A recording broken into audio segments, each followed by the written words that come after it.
Hi everyone. Tonight, we're walking where sandals once shuffled, and shadows never quite disappear. The air is heavy with ancient dust and street lamp glow, like Rome itself is trying to whisper something. You're not sightseeing, you're time traveling. And trust me, you're not ready. Imagine this. You're strolling across uneven stones of a road that's older than your entire family tree. On one side, ruins of temples where gods once demanded respect. On the other, bars, espresso machines, maybe a moped or two. You're caught in that strange limbo Rome is famous for. Half museum, half modern chaos. But that's not where we're staying tonight, because you're not just a tourist, not tonight. You're going to live this empire. It's mud, it's gold, it's backstabbing brilliance. And spoiler alert, you probably won't survive this. So, before you get comfortable, take a moment to like the video and subscribe, but only if you really like what I'm doing here. Drop your city and local time in the comments. Let's see how many corners of the empire we've got covered. Now, turn off the lights. Maybe turn on the fan for some soothing noise. And let's enjoy our ride tonight. You begin in the dark. Literal darkness. Fog curling above a mosquito-infested swamp.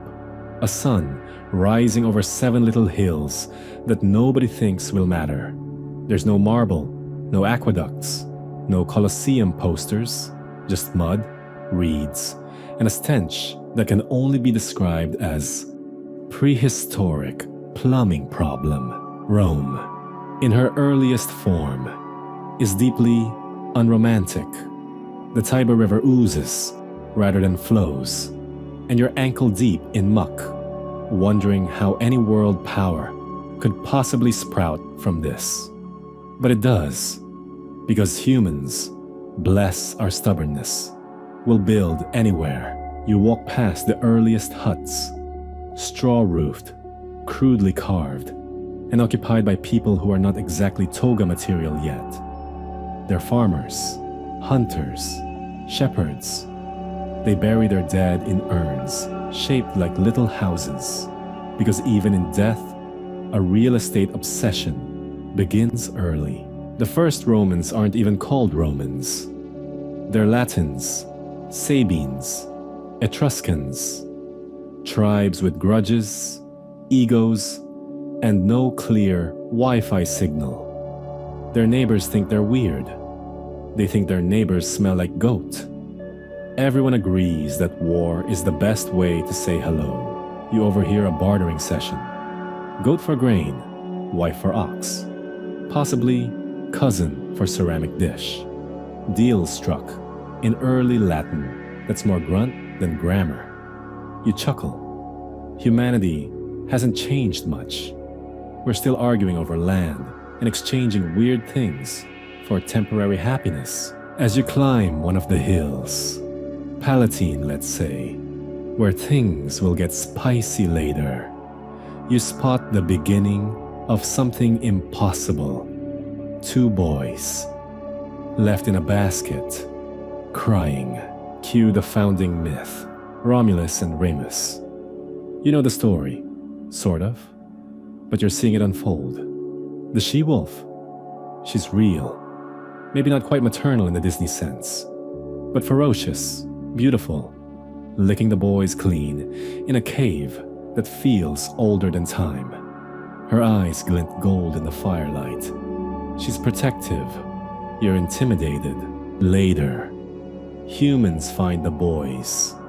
Faustulus, the shepherd, raises them. They grow up tough, forest smart, good with spears, horrible at sharing. Eventually, the boys want a city, the same city, but on different hills. Because even as kids, raised by wolves, men are men, territorial, prideful, and allergic to compromise. Then comes the fight. It's ugly, not poetic. Romulus kills Remus over a wall, over a line in the dirt, really. You stand there, still shocked by the speed of it. There's no echo of gods, no thunder from Jupiter, just blood on the dust. And history, officially, has a winner. Welcome to Rome. Romulus names it after himself. Bold move. He starts collecting misfits, outcasts, criminals. You're in the early days of, if you build it, they will come. But instead of baseball fans, it's mostly guys with swords and emotional baggage. Romulus needs women, because so far, this is more a bachelor party than a civilization. So what does he do? He invites the neighboring Sabines to a nice little party. Wine, dancing. Then his men abduct the Sabine women. Yep, it's called the rape of the Sabine women, and it's uncomfortable for all the obvious reasons. But, and this is the bizarre twist, you're there months later when the women themselves broker peace between their fathers and their kidnappers. The Sabines and Romans unite. The women stay.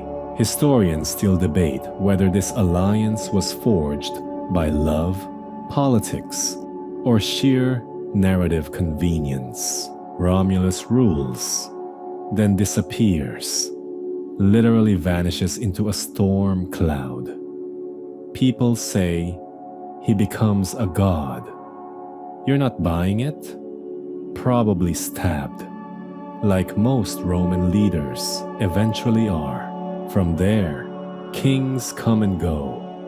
Not elected, not loved, just kings. Some are okay. One even invents Rome's calendar. Another builds bridges. You help lay the first stones of the Forum. But then there's Tarquin the Proud. Last king. Worst king. You feel the city's mood shift.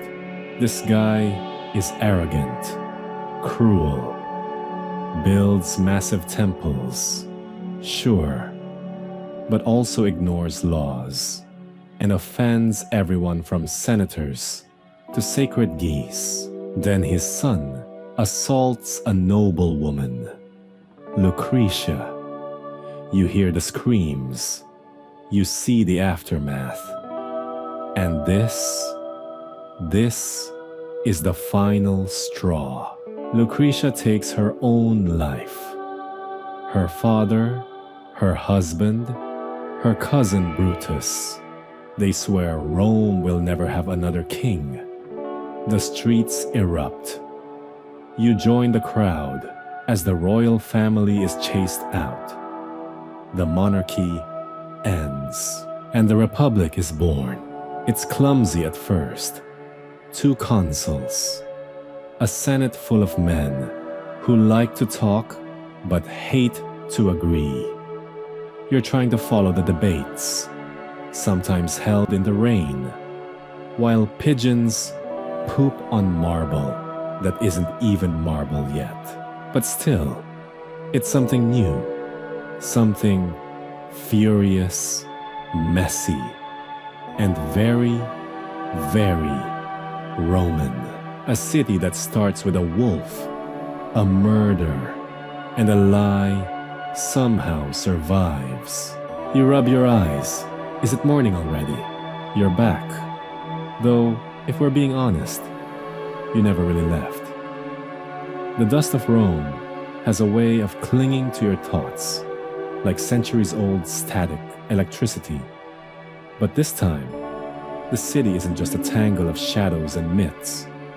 You're stepping into the daylight of legend, where the line between fact and fable gets as blurry as Roman wine after 3 cups. You squint. The light is golden, the kind of glow you only get in places that know they're important. You hear kids yelling, chickens flapping, and the distinct hum of a settlement that hasn't yet realized it will one day run the world. But right now, it's still just huts on hills.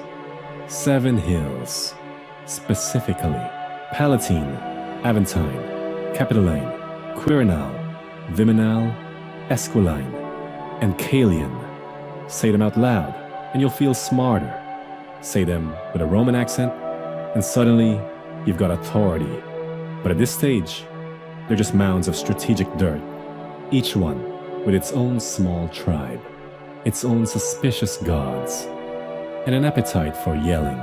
You wander between them, and it's like visiting 7 cranky siblings.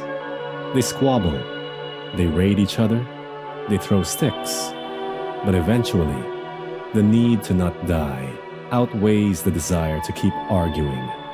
Slowly, painfully, they decide, maybe we could be something together.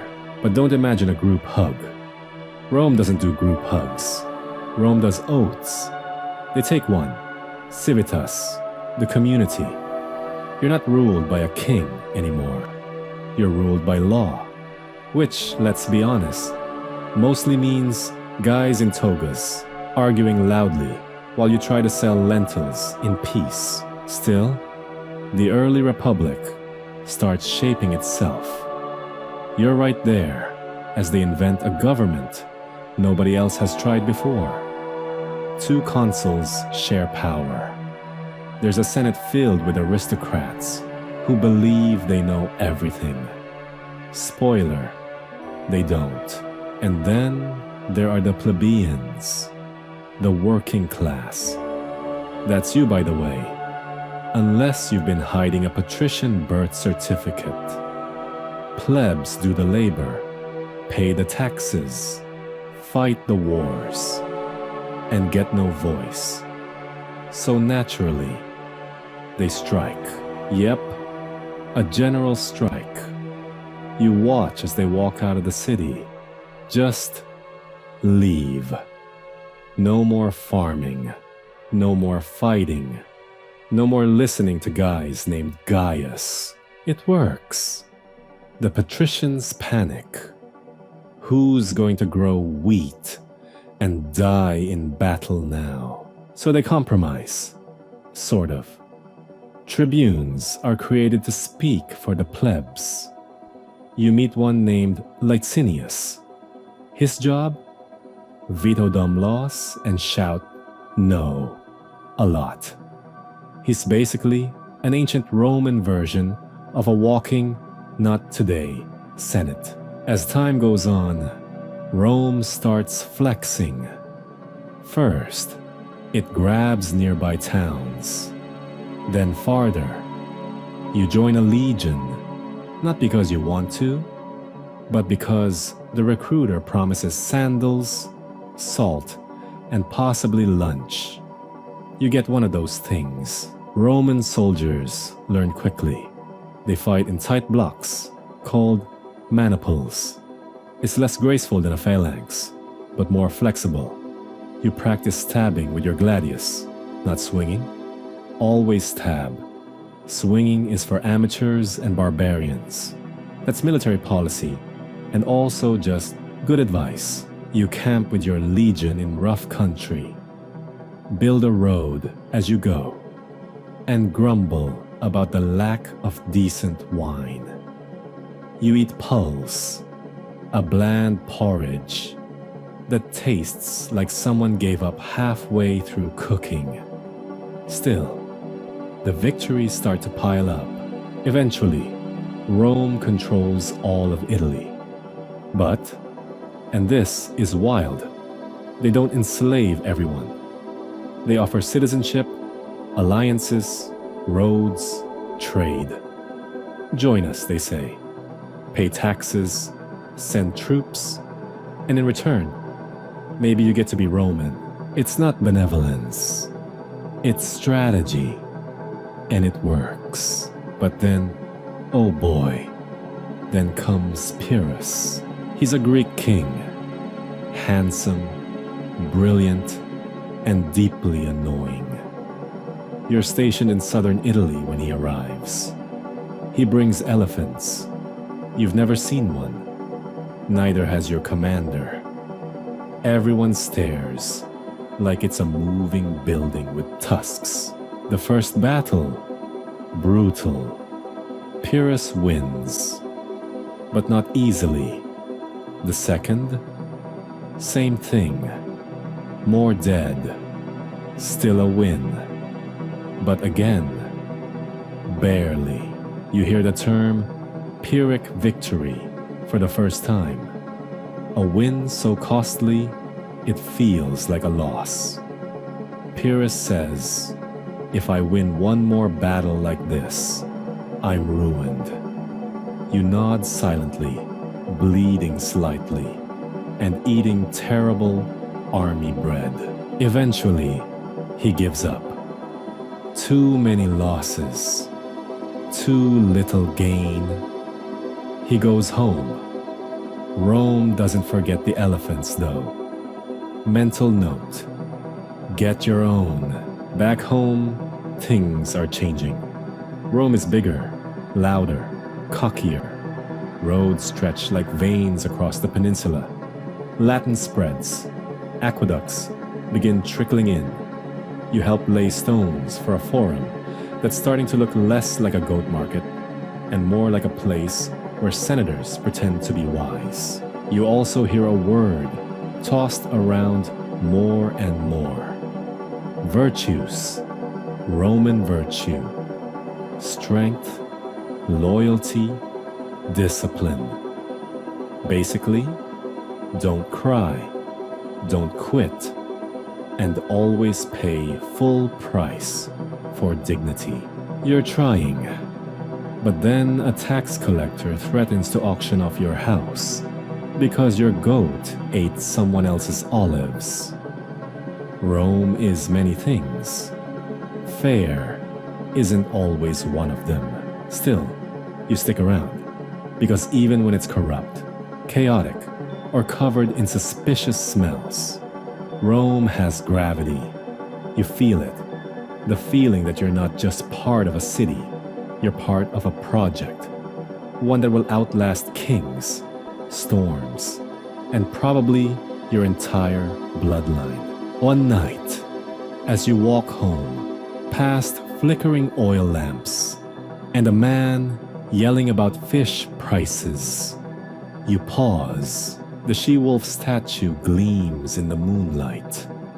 Romulus and Remus under her. That myth, that murder, that ambition, it's all still here. And so are you. For now, you're not sure if it's dawn or just the smoke from someone's breakfast fire. But the light outside your clay brick house is soft, hazy, and full of possibilities. Or, if you're being honest, more taxes. Rome, now firmly a republic, is still very much a toddler in sandals, tripping over itself, yelling a lot, and always one step away from a tantrum. And yet, it works. Mostly. You make your way down the narrow street. Somewhere, a rooster crows, like it's been bribed. Merchants are already yelling about fish that definitely smells suspicious. A neighbor argues with his wife over a missing tunic. It's chaos, and it's perfect. But deep in the forum, under that calm facade of laws and Latin, something is bubbling. Not lava, though that's probably happening somewhere near Vesuvius, but politics. Oh, Roman politics. It's like watching a knife fight where everyone insists they're being civil. The Republic is structured with checks and balances in theory. In practice, power games, scandals, and so much shouting. 2 consuls are elected annually, You think that's smart until you realize it's like giving two people one steering wheel and telling them to drive through a war zone. Then there's the Senate. About 300 patricians, noble landowners, with togas and egos so inflated they should pay air tax. They control policy, foreign affairs, money, religion, basically everything except your lunch. You, a proud plebeian, get tribunes, 10 of them. They're your shield, your nope buttons. They can veto anything, unless, of course, they're bribed. And let's just say, Roman pockets are notoriously shallow, but suspiciously full. Still, the system functions. It's messy, like a dog wearing a crown, but it bites, and it grows, and it's about to get into a full-blown identity crisis, thanks to its final king, who refuses to go away quietly. You step into this drama via a name that sounds more like a warning. Tarquin the Proud. He's the last king Rome ever has. And boy, does he overstay his welcome. You watch him strut through temples like he owns the gods. He builds the great temple of Jupiter Optimus Maximus. Not because he's pious, but because he wants his name chiseled into time. But the real tipping point, his son, Sextus Tarquinius. Brace yourself. You're attending a dinner party with nobles, lots of wine, and even more ego. The young men, Roman and Etruscan alike, start comparing whose wife is the most virtuous. Because of course they do. So they ride home unannounced to check. One woman, Lucretia, is spinning wool and managing servants. The others? Not so much. Lucretia wins, but she loses everything. Sextus, consumed by twisted envy, returns later and assaults her. You're there in the silence afterward. You see her bruised pride, her broken spirit. And then she does the unthinkable. She gathers the men of her household. She tells them what happened, and she stabs herself. You don't breathe. No one does. That silence becomes a scream across Rome. A man named Brutus, yeah, that Brutus, vows no more kings. Ever. The people agree. So begins a revolt that doesn't look like one. No fireworks, just rage. You join the angry crowds. You help chase Tarquin and his wretched son out of the city. No throne, no heir, no monarchy. It's over. Rome is free, but freedom, it's complicated. The Republic takes over, but it's still run by the patricians. You go from kings to oligarchs in better shoes. And they're not great at managing peace. They're much better at managing wars. So naturally war finds you. Enter the Volsci, the Aequi, the Etruscans, again. And basically everyone within walking distance of Rome. It's like a reunion tour of people who all hate your city. You enlist because you must. Rome's army isn't professional yet.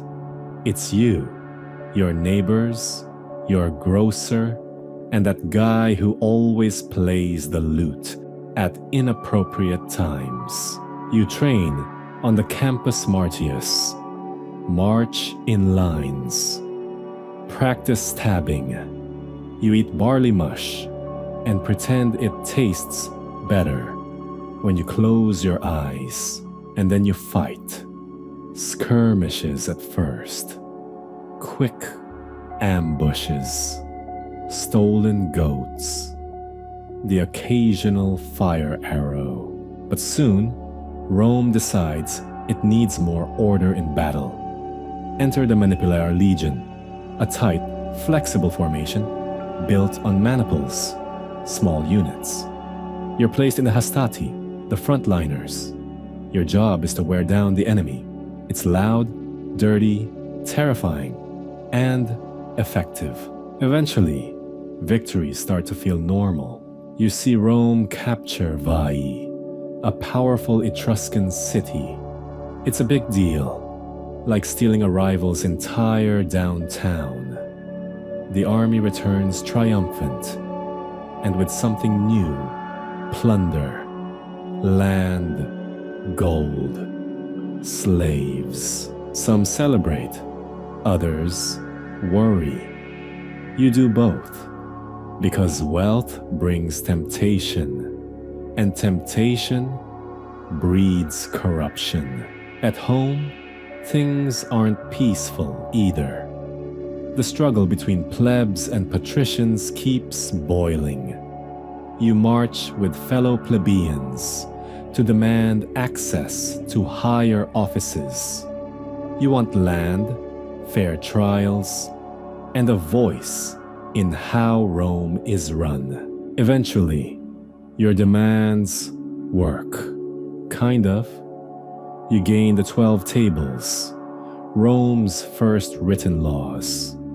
They're harsh, sometimes absurd, but at least they're public. You can finally stop pretending the law isn't just whatever a patrician feels like that day. You also gain the right to marry patricians, run for office, and eventually become consuls yourselves. Progress? Definitely. Fast? Not even close.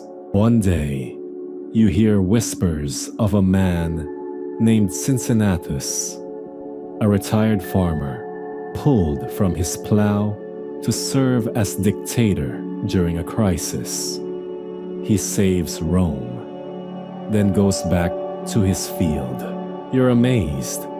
That kind of humility doesn't last. Spoiler: future dictators won't be so modest. Then, just when you think you've earned some peace, the Gauls show up. They're big, wild-haired, loud, and clearly didn't get the memo that Rome is on the rise. They sacked the city in 390 BCE. You run through the smoke with a terrified baker, dodging looters and watching temples collapse. Rome burns. It's humiliating. The Senate flees to the Capitoline Hill. Some die defending statues. Geese? Yes, actual geese. Alert the guards during a night ambush. You owe your life to honking birds. The Gauls finally leave, paid off with gold. You feel disgusted, but Rome learns its lesson. Rebuild, stronger walls, better discipline, more vengeance. Rome begins its true transformation now, from a city-state with trauma into a regional monster with ambition. You feel it as you train the next generation. You taste it in the new bread that's suddenly seasoned with spice from distant lands.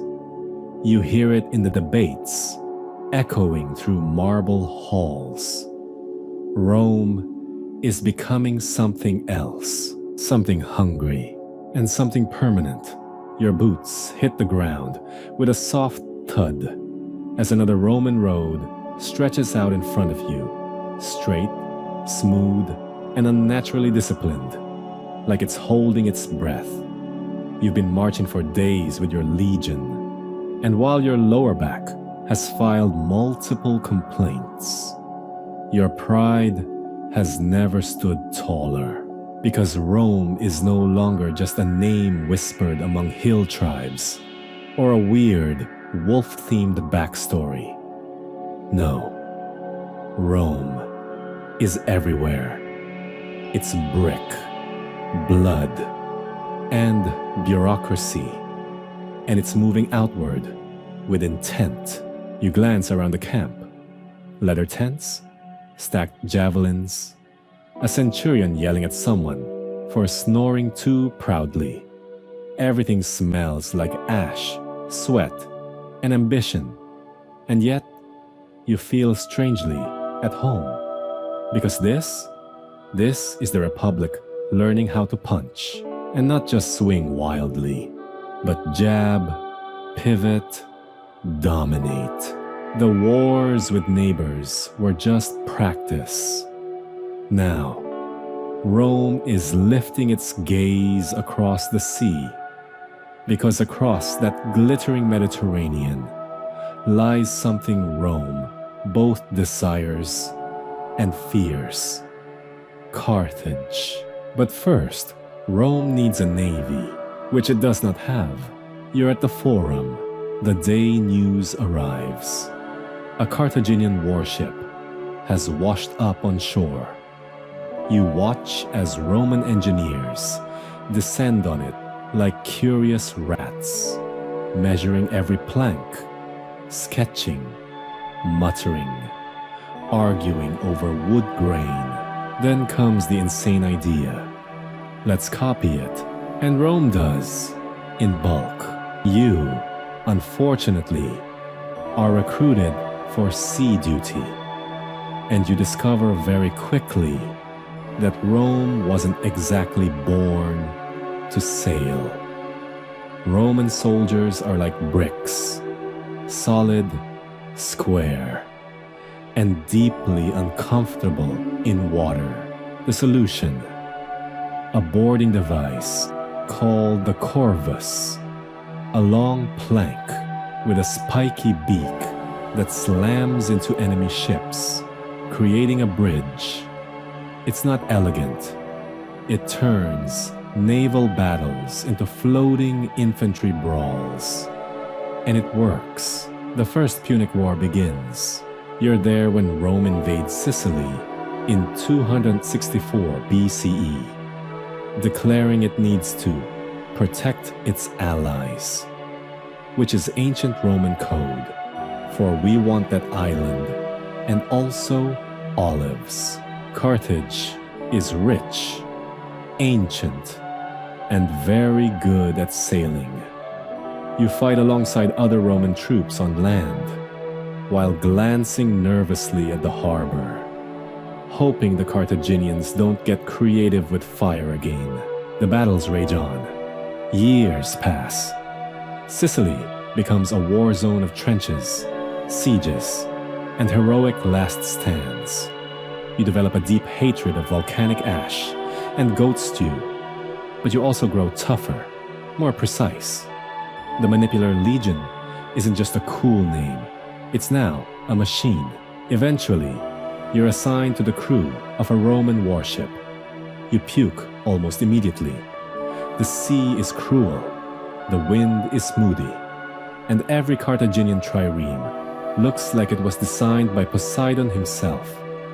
But when the ships meet, the corvus swings down, and it's suddenly a Roman battlefield again. Sword against sword, blood on decks, familiar, terrifying, effective. The tide turns. In 241 BCE, Carthage finally sues for peace. You're there when Sicily becomes Rome's first official province outside Italy. It's a major win. Everyone cheers.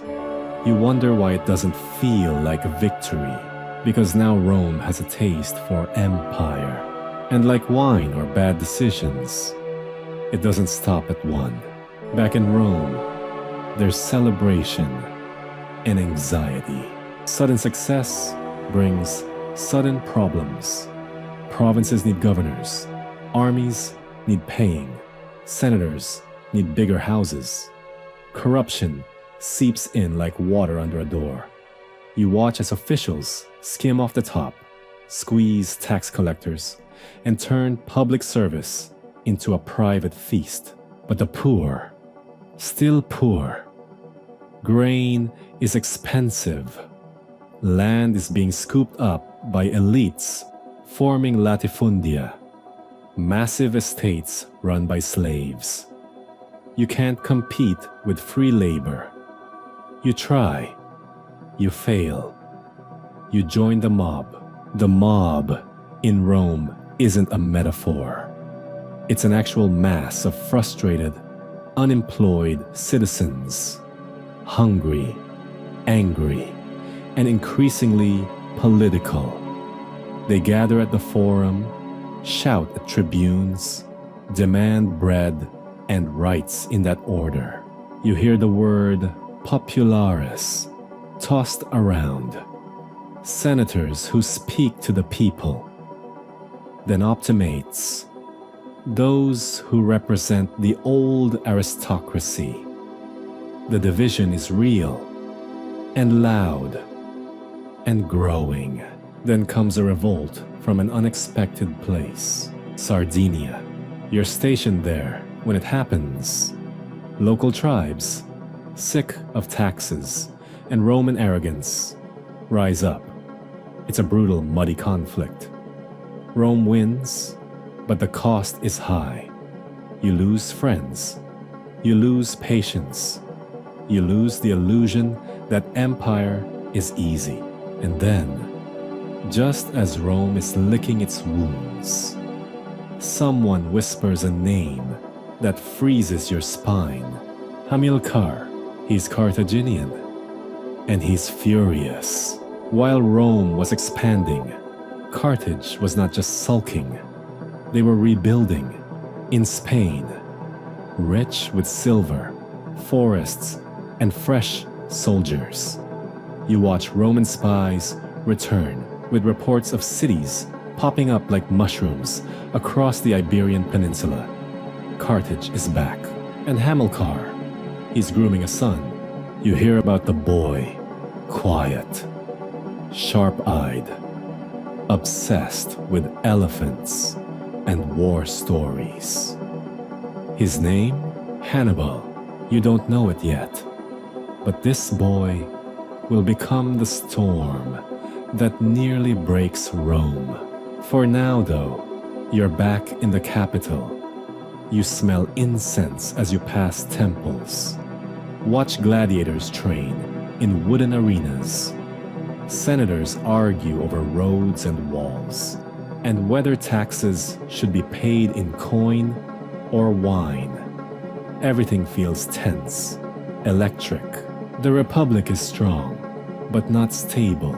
It's a seesaw between reform and repression, between the Senate and the streets, between ambition and caution.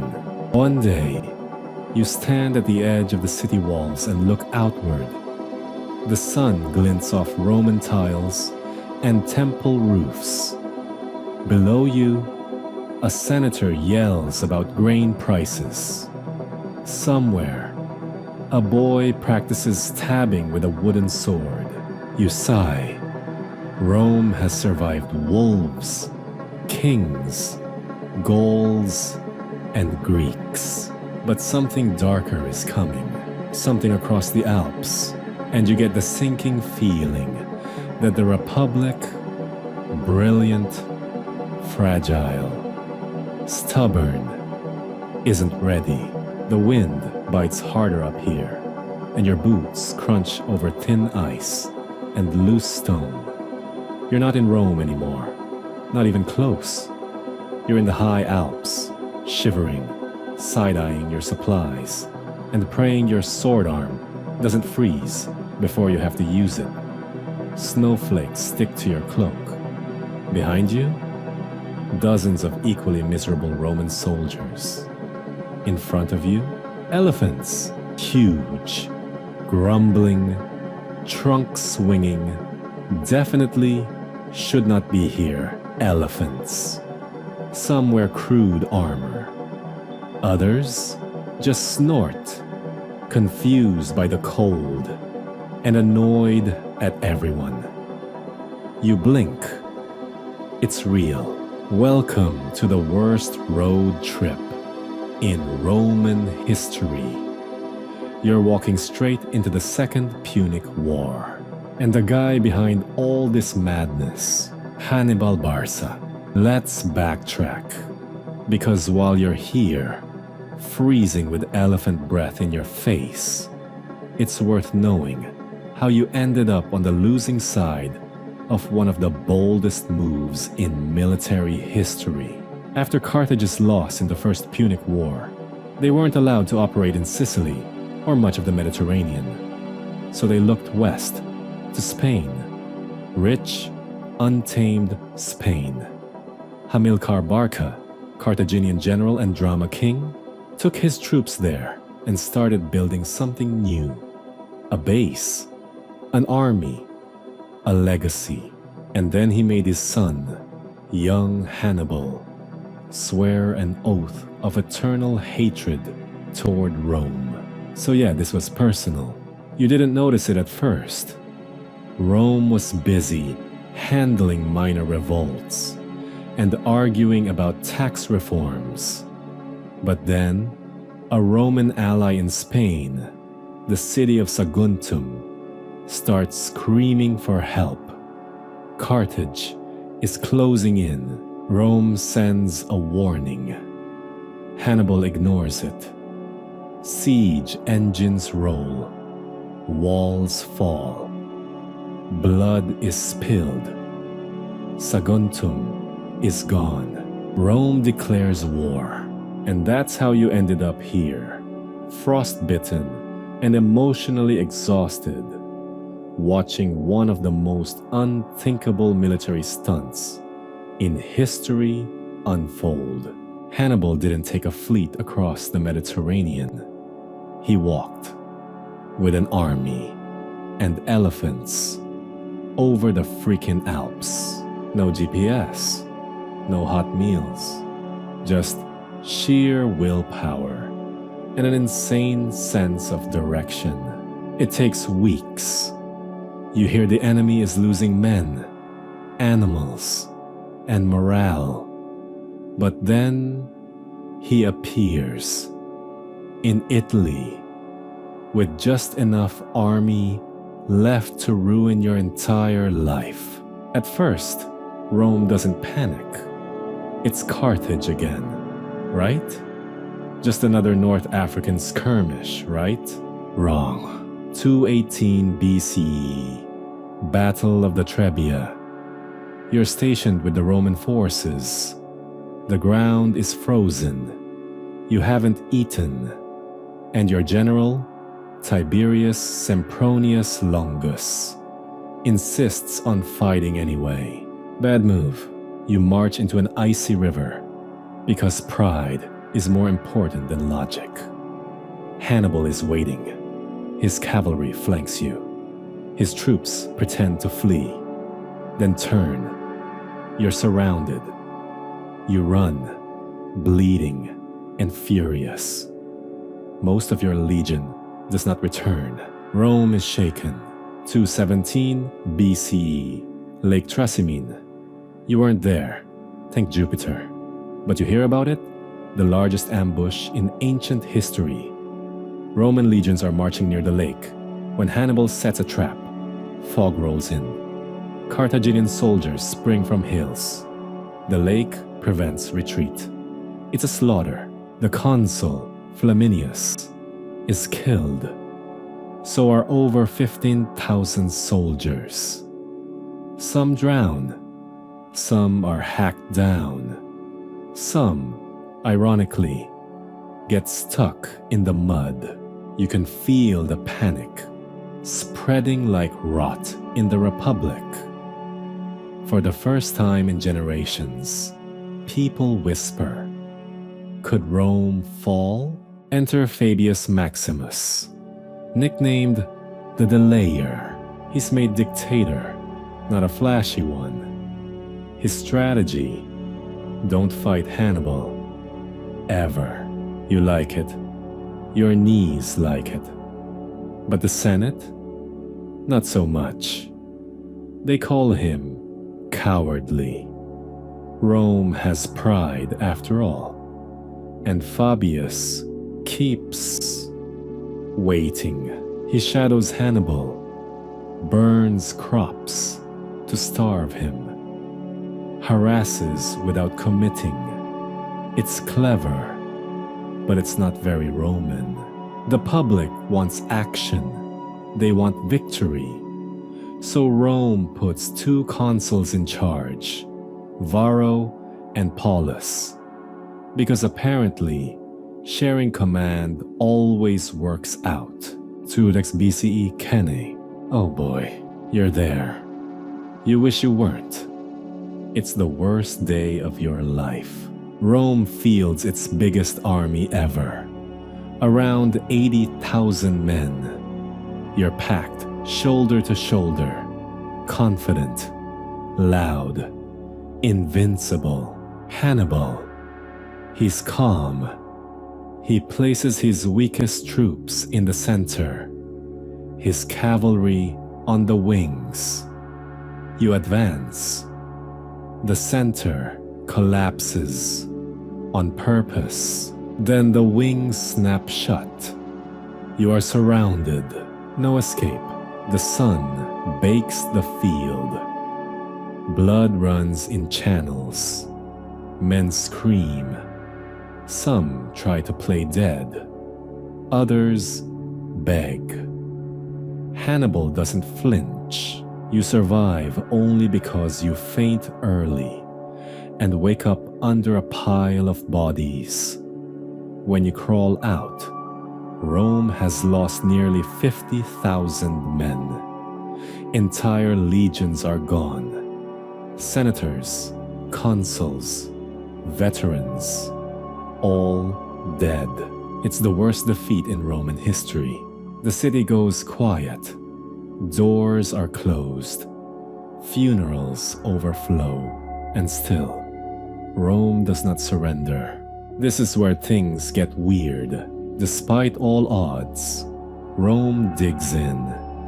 It builds new armies, reforms strategy, stops rushing into battles.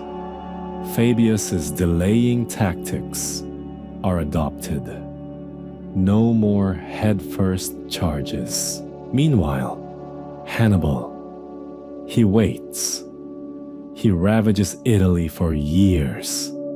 Cities defect. Rome's allies tremble. But Rome plays the long game. Slowly, methodically, it bleeds Hannibal out. And then, finally, you hear about a rising star in the army. A young general. Charismatic. Clever. A little dramatic. His name? Publius Cornelius Scipio. He doesn't try to beat Hannibal in Italy. He takes the fight to Spain, the Carthaginian heartland. You follow his campaigns. Fast, brilliant, bold. He defeats Hannibal's brother, Hasdrubal, who was trying to bring reinforcements. The war shifts.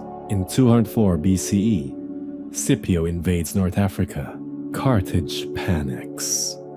Hannibal is recalled from Italy after nearly 15 years. The final showdown happens at Zama in 202 BCE. You're there, this time with confidence. Hannibal's elephants charge. But Rome has learned. Trumpets blare. Horses scatter. Roman soldiers open lanes. The elephants pass through. Useless. Then the real fight begins. Scipio's tactics mirror Hannibal's. He flanks. He surrounds. He wins. Carthage is defeated. Hannibal flees. Rome demands harsh peace terms. And once again, you find yourself in the aftermath of victory, exhausted, proud, suspiciously missing your left sandal. Rome controls Spain now. It dominates the Western Mediterranean. Its army is feared, its tactics studied. But you look around, and something feels different. This isn't the scrappy republic anymore. This is an empire in disguise. The Senate still meets, consuls still bicker, but the legions, they're permanent now. Governors act like kings. Generals return home to triumphs and parades. Rome survived Hannibal. But in doing so, it became something else. You wonder, was this war a victory or a transformation?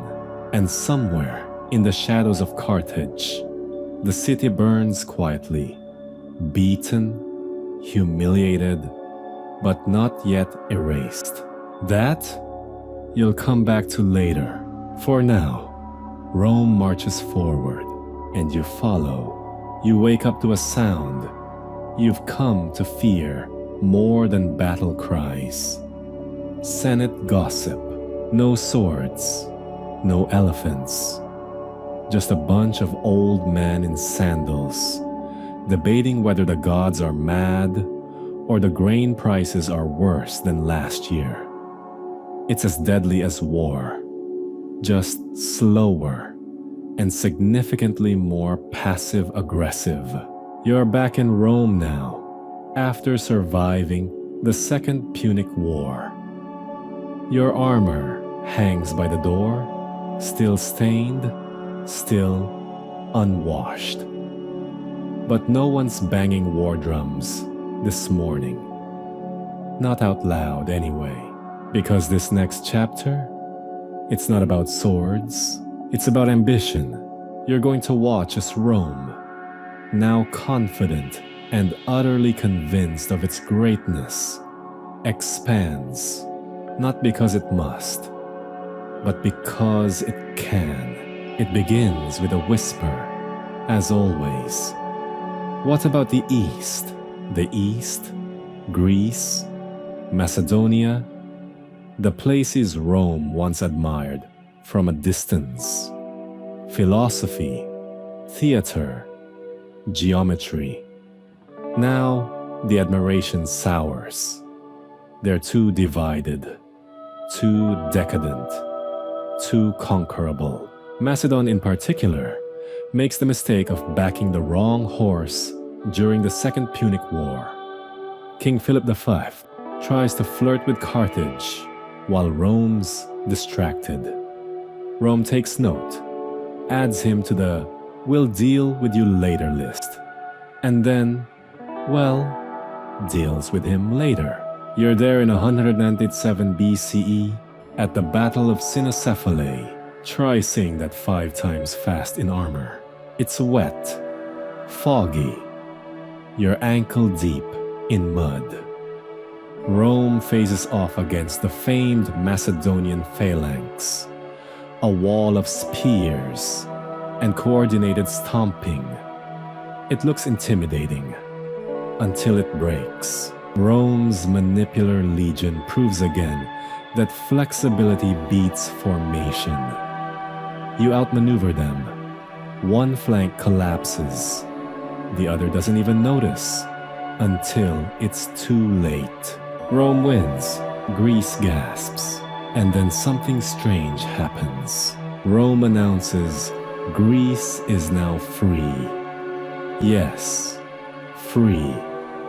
That's the word they use. You laugh. Everyone laughs. Even the Greeks laugh. Nervously.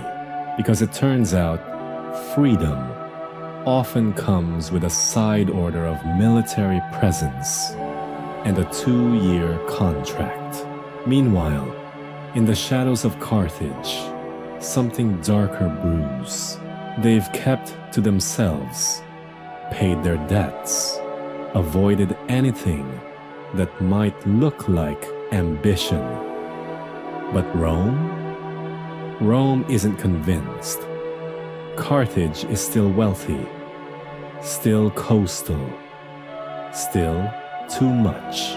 And then someone arrives in the Senate, wearing a toga and a grudge. Cato the Elder. He ends every speech, no matter the topic, with the same chilling phrase: Carthago delenda est.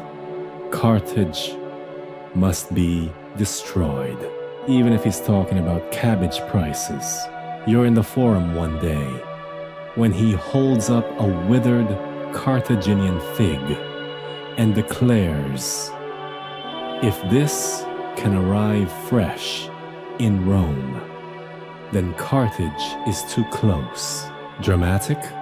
Yes. Effective? Absolutely. Rome decides it's time. Third Punic War. You're shipped off one last time to Africa. This time, it's not about strategy. It's about erasure. The city of Carthage braces for siege. You circle it for weeks, then months. Starvation sets in. Resistance stiffens. The final assault is brutal. You scale walls, watch entire blocks burn. The air smells like ash and copper. Carthaginian families fight to the last. It's not war, it's annihilation. When it's over, you stand on rubble.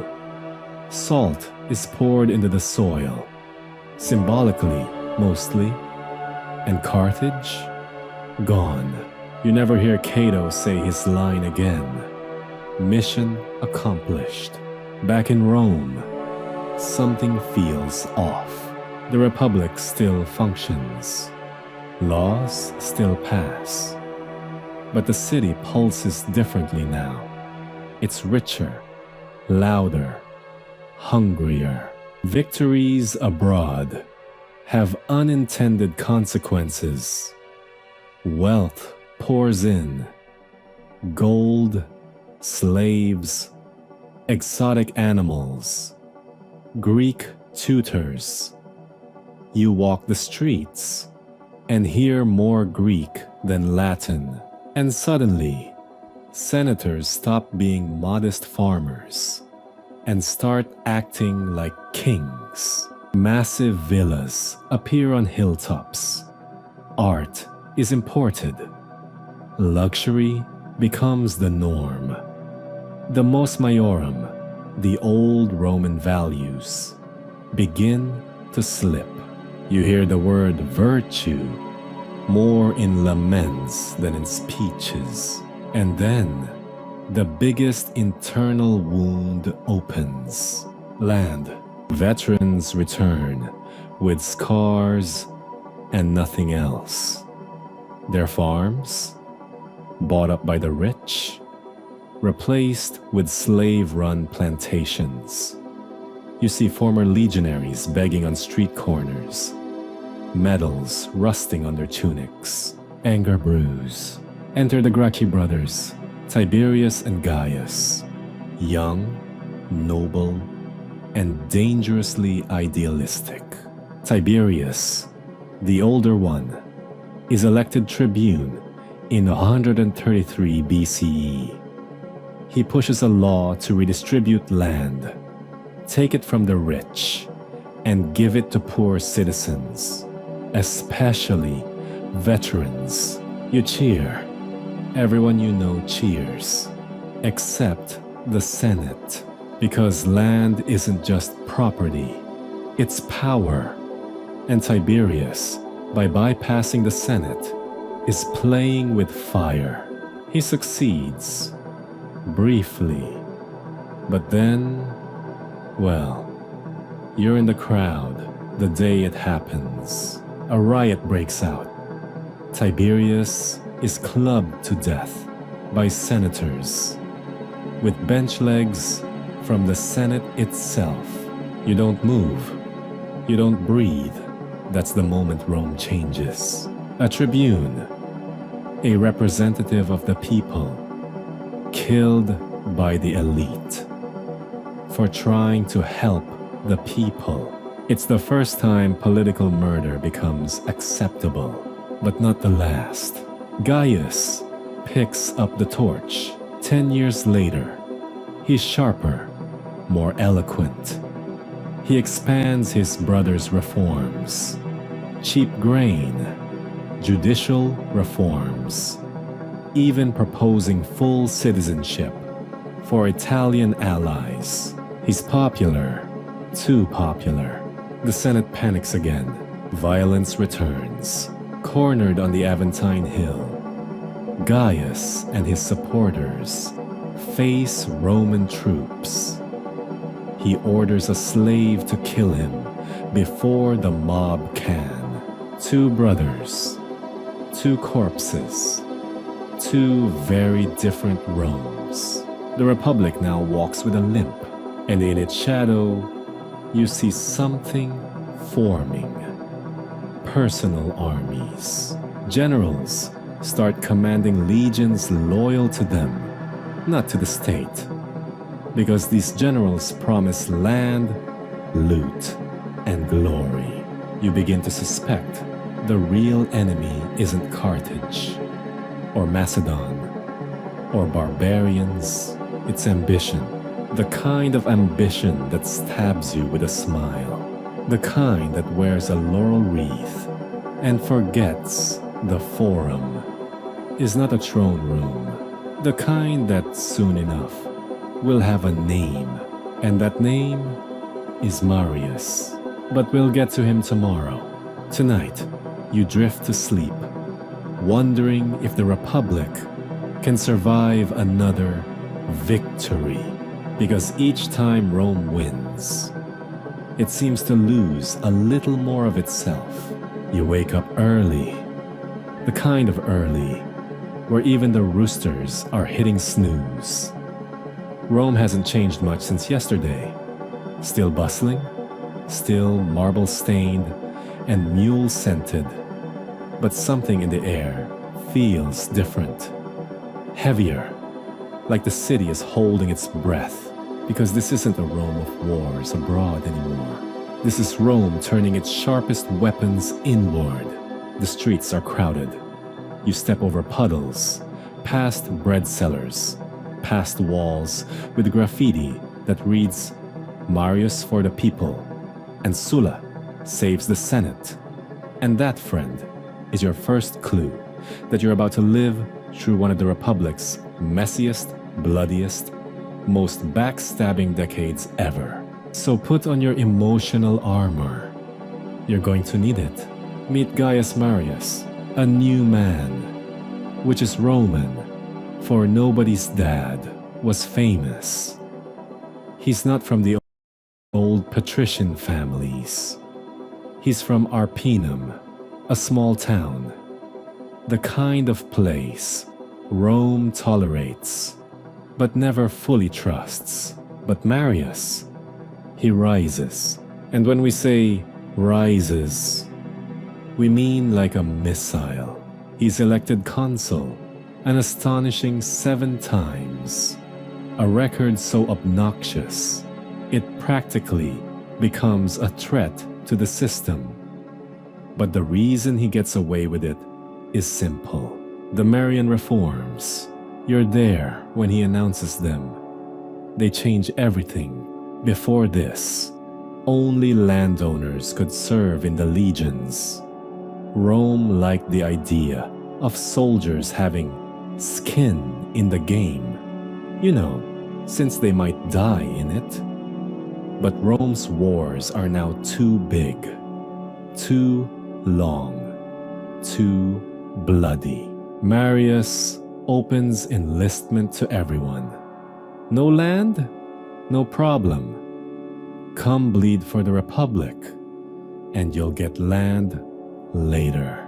You sign up, so do thousands of others. And just like that, the Roman army becomes professional. You're given standardized gear. You're trained, paid, promised land. And more importantly, you don't fight for Rome anymore.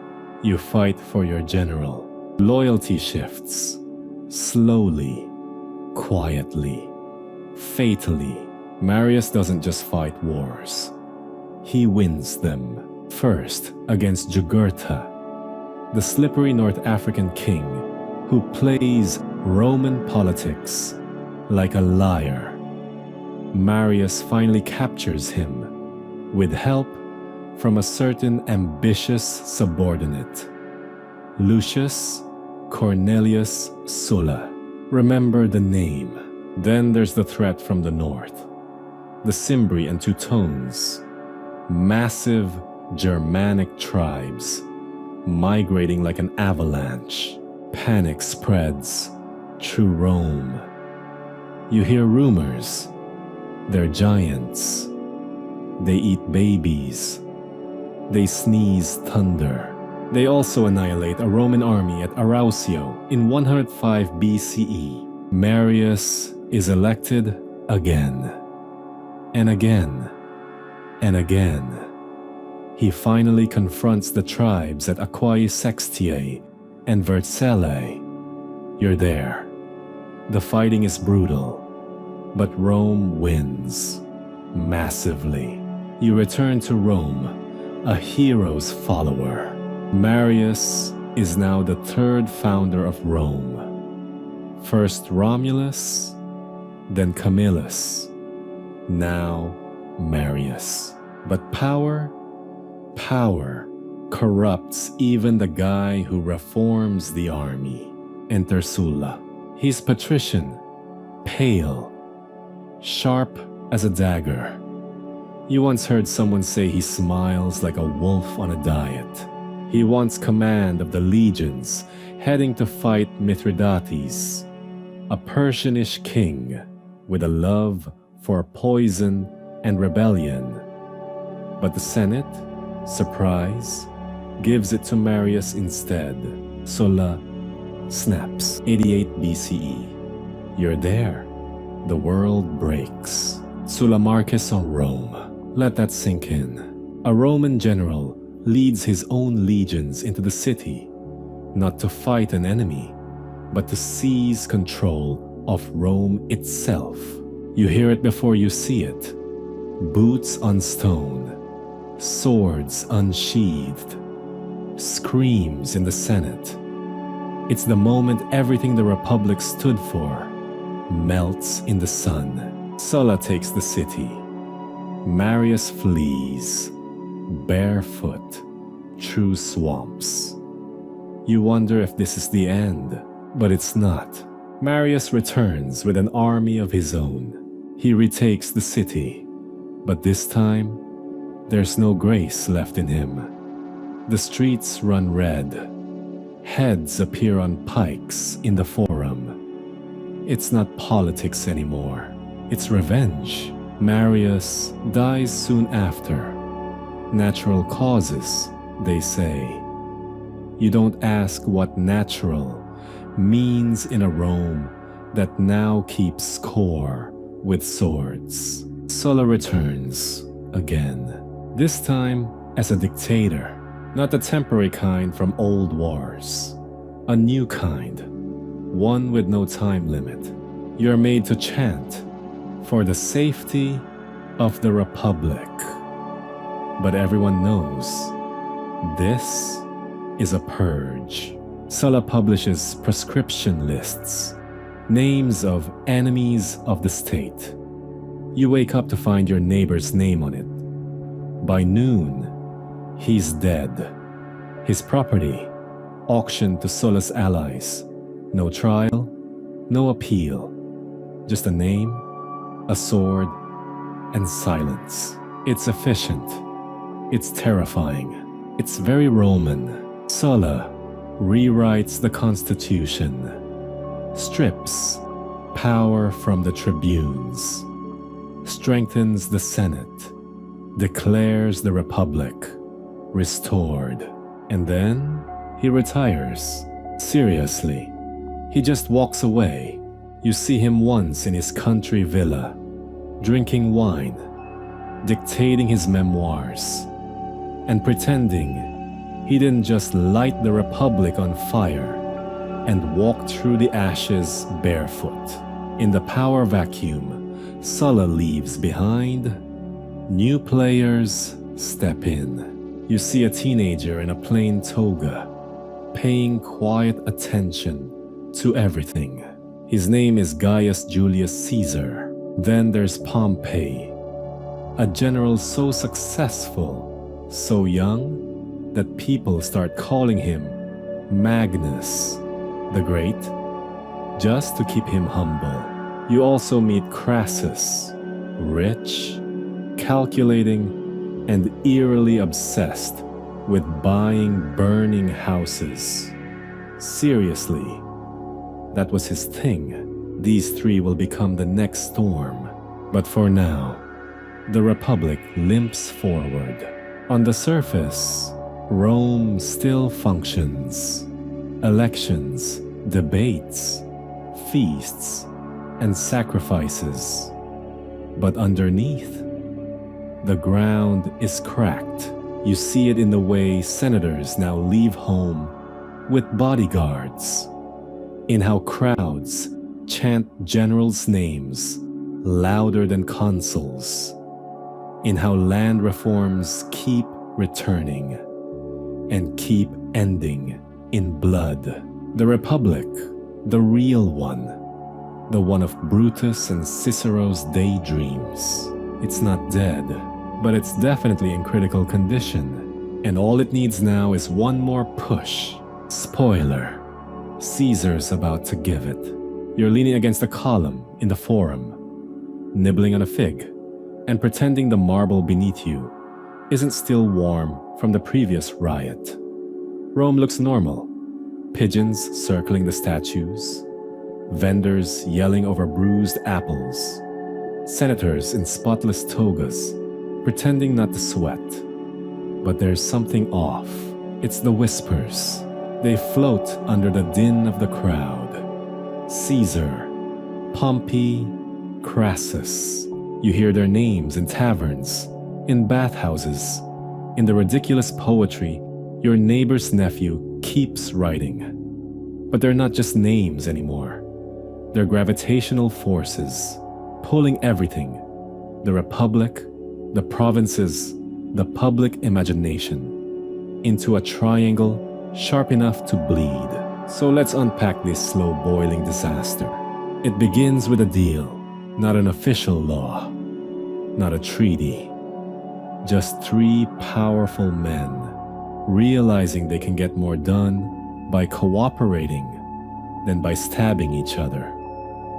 For now, the first triumvirate, 60 BCE, Caesar, the ambitious general and crowd favorite orator; Pompey, the war hero with an army of fans and even more ego; Crassus, the walking bank vault with a taste for risky investments and fire insurance scams. Each wants something. Caesar wants a consulship and eventually a military command. Pompey wants land for his veterans and political clout. Crassus wants, well, more money and maybe a little glory. So they cut a backroom deal, shake dusty Roman hands, and suddenly the Senate becomes more of a suggestion than a ruling body. You're there the day Caesar is elected consul in 59 BCE. It's chaos. One of the consuls tries to veto every bill. Caesar just ignores him. Rome's sacred political traditions are now speed bumps. He passes land reforms, panders to the masses, throws lavish games, and takes control. He's good, too good. When his term ends, he gets exactly what he wants: a 5-year command in Gaul, a place the Senate figured would keep him occupied and out of Rome. They underestimated him. You see him off at the city gates. He waves, smiles, probably already composing his memoirs. And then he disappears into the north. What follows is legendary. The Gallic Wars. Caesar marches into what is now France, Belgium, even the edge of Britain. He fights tribes no Roman had ever seen. He builds bridges over rivers where people swore bridges weren't possible. He writes about it all in the third person, as if narrating his own legend. Caesar defeated the Helvetii. You start reading his commentaries like they're tabloid gossip. Everyone does. But here's the twist. He never asks for approval. He just does it. And with every victory, he gains what no senator back home can match. Loyal soldiers. Real ones. Ones who will fight, die, and march anywhere for him. Back in Rome, things aren't faring so well. Crassus gets greedy. He heads east to Parthia, chasing glory, and ends up dying horribly at Carrhae in 53 BCE. His head allegedly used as a prop in a play. So much for triumvirates. Now it's Caesar versus Pompey. The Senate, now mostly anti-Caesar, turns to Pompey as its champion. He accepts, but here's the problem. Caesar's term in Gaul is ending, and if he returns to Rome without his army, he loses legal immunity. He asks for a compromise. Let's both disarm. Pompey refuses. So, in 49 BCE, Caesar crosses the Rubicon River, the official boundary he wasn't supposed to cross with troops, and utters the most ominous phrase since just one more glass of wine. Alia iacta est. The die is cast. You feel the city tremble. What follows is civil war. Pompey flees. The Senate scatters. Caesar marches into Rome unopposed, then turns south to pursue his rival. You follow him across the Mediterranean to Greece, where he eventually defeats Pompey at the Battle of Pharsalus in 48 BCE. It's not even close. Pompey, shocked and humiliated, flees to Egypt. You sigh. You know where this is going. Pompey is murdered upon arrival. His severed head presented to Caesar like a morbid party favor. You see Caesar's face when he's handed it. Not joy, not relief, just something sad. Like he lost a worthy rival and got a corpse instead. Now you're in Egypt. It's warm. The wine's decent. The politics? Ridiculous. Caesar meets Cleopatra. Yes, that Cleopatra, Queen of Egypt.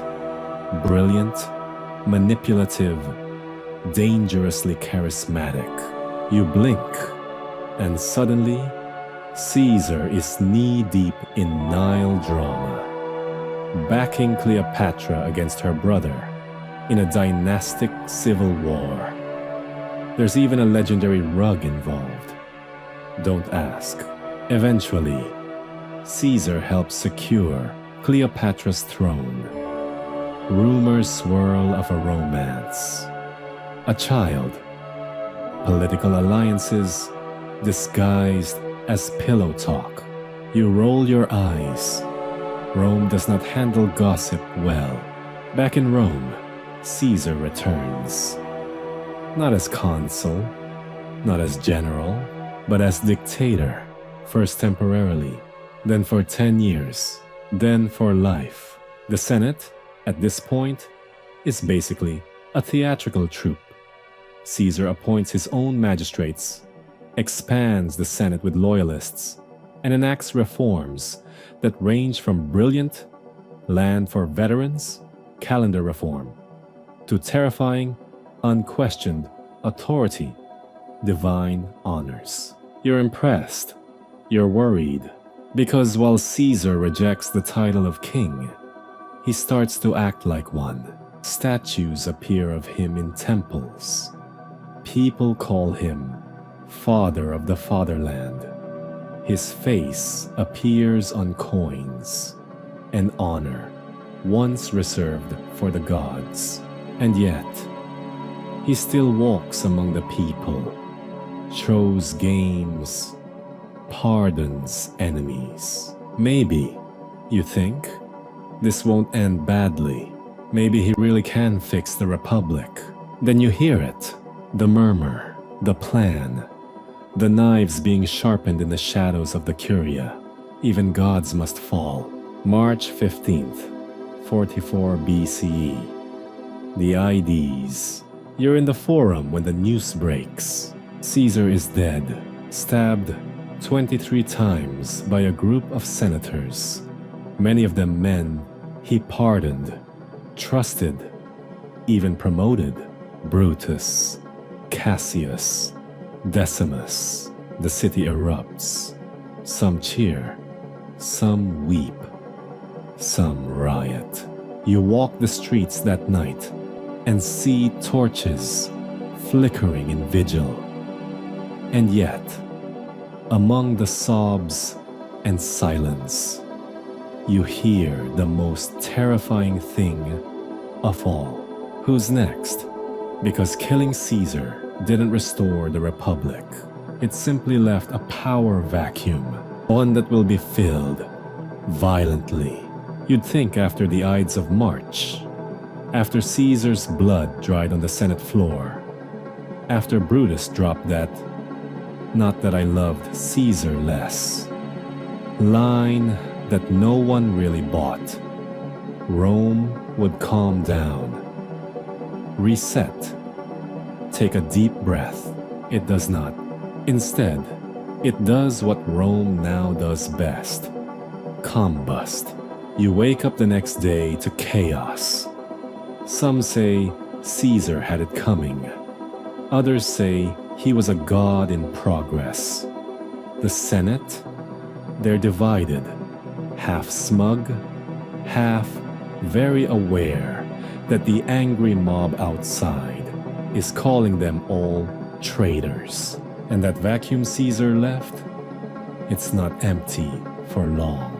Enter Gaius Octavius, a quiet, sickly-looking teenager from the countryside, who turns out to be Caesar's posthumously adopted son and heir. No one sees it coming, least of all Octavius. He shows up in Rome like it's move-in day at college, demanding his inheritance and calling himself Caesar's rightful son. You laugh. Everyone laughs. Then you stop laughing because this pale beanpole is very serious. And then you hear it. Octavius now goes by Octavian, and eventually Augustus. We'll get to that name change. For now, just know he's here to play the long game. But Octavian's not the only one with plans. There's Mark Antony, Caesar's top general, and probably the loudest man in any room. He delivers Caesar's funeral oration and practically sets the city on fire with it. You're in the crowd when he whips them up, waving Caesar's bloody toga like it's a concert flag. The mob loses it. Fires. Statues torn down. A makeshift pyre in the Forum.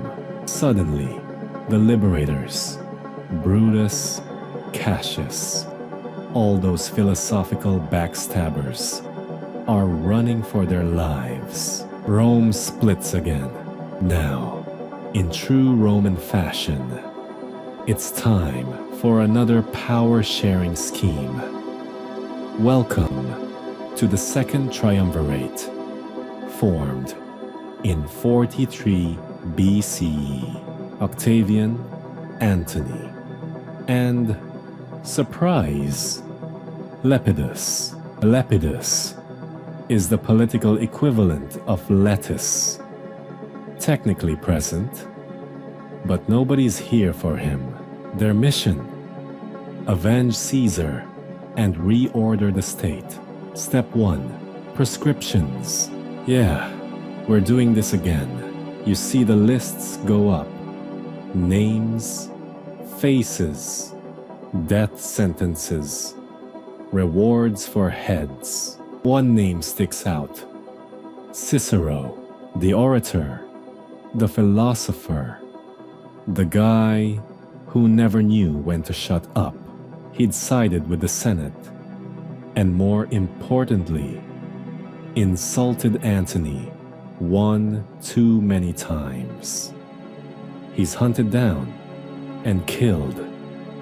His severed hands are nailed to the rostra, the very platform where he once delivered his most famous speeches. You stand there that day. You want to vomit, because this isn't just politics anymore. This is war by paperwork. Meanwhile, Octavian and Antony head east. 42 BCE, Battle of Philippi. You march with them. Brutus and Cassius have regrouped in Greece, raising legions in the name of the Republic. You're nervous. This is civil war again. Only now the lines are blurred beyond belief. The battle comes in two waves. First, Cassius, mistakenly believing Brutus has lost, commits suicide. Then Brutus, defeated shortly after, does the same. The last defenders of the Republic die, not with fanfare, but quietly, in borrowed tents. Octavian and Antony return as victors, but not as friends. What follows is the slow-motion breakup of history's most passive-aggressive alliance. Antony heads east, falls in with Cleopatra. Again, you sigh? Because of course he does. They become inseparable, lovers, political allies, strategic partners. They have children. They throw lavish parties. They even mint coins together, because nothing says this won't end in disaster like putting your couple photo on currency. Rome watches with raised eyebrows and clenched teeth. Antony starts acting more like an Egyptian pharaoh than a Roman consul. He gives Cleopatra's children Roman territories as gifts. He dresses in silk. Rumors spread that he's worshipping her as a goddess. You hear the whispers. Is he even Roman anymore? Meanwhile, Octavian is doing what Octavian does best: calculating. He stays in Rome, builds influence, charms the Senate, plays the pious heir of Caesar, while slowly undermining Antony. He gets a political gift. In 32 BCE, Antony's will is discovered and made public. The crowd gasps. Antony wants to be buried in Egypt, in Alexandria, not Rome. Traitor, they cry. Octavian uses it to declare war, but not on Antony directly. On Cleopatra. Smart. No Roman would support war against a fellow citizen, but an Egyptian queen trying to rule the Roman world. Now that's a villain everyone can get behind. 31 BCE, Battle of Actium. You're aboard one of Octavian's ships. The sea is rough, the wind is shrieking, and there, across the waves, you see Cleopatra's fleet glittering with gold-trimmed sails and terrifying overconfidence. Antony commands the forces, but it's Cleopatra's ships that draw all eyes. The battle begins. Octavian's admiral, Agrippa, brilliant, underrated, and loyal, executes a perfect naval maneuver. Cleopatra panics. She flees Antony in a move that would be romantic if it weren't so politically disastrous. Follows. You don't know whether to pity or mock him. Without leadership, the fleet crumbles. Octavian wins. You follow Octavian to Egypt. It's not a triumph. It's a funeral. Antony and Cleopatra retreat to Alexandria. You hear stories, desperate plans, shifting alliances, and finally, 2 suicides. Antony falls on his sword. Cleopatra? Legend says she uses an asp. Poetic, if not practical. You stand in the city when Octavian enters. No cheers, just silence. The end of an era doesn't always come with applause. He has Caesarion, Cleopatra, and Caesar's son executed quietly, efficiently, because now there can be only one Caesar. Back in Rome, Octavian doesn't declare himself king. He's smarter than that. He calls himself princeps, first citizen. He takes the title Augustus in 27 BCE. He keeps the Senate, the laws, the rituals, but only as decoration. You realize it one day as you watch a ceremony. The Republic is technically still alive, but it's now kept in a glass case, like a relic in a museum. Augustus controls the military, the treasury, the provinces, but he does it softly, silently, with titles instead of crowns, with statues instead of threats. You blink, and the Republic becomes the empire. And Augustus, he becomes the first emperor. No parades, no coronation, just a shift. You lean back on the Capitoline Hill, staring down at the city below, glittering, bloated, beautiful, and unknowingly forever changed. The streets smell like roses today, not metaphorically, literally. Petals are being thrown by cheerful children.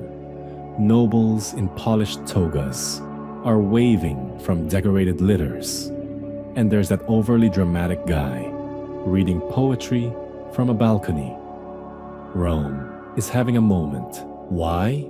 Because Augustus is home. The civil wars are over. The Republic is restored. And everything, from the coins in your hand to the temples being scrubbed by volunteers, says one thing: Pax Romana has begun. The Roman peace.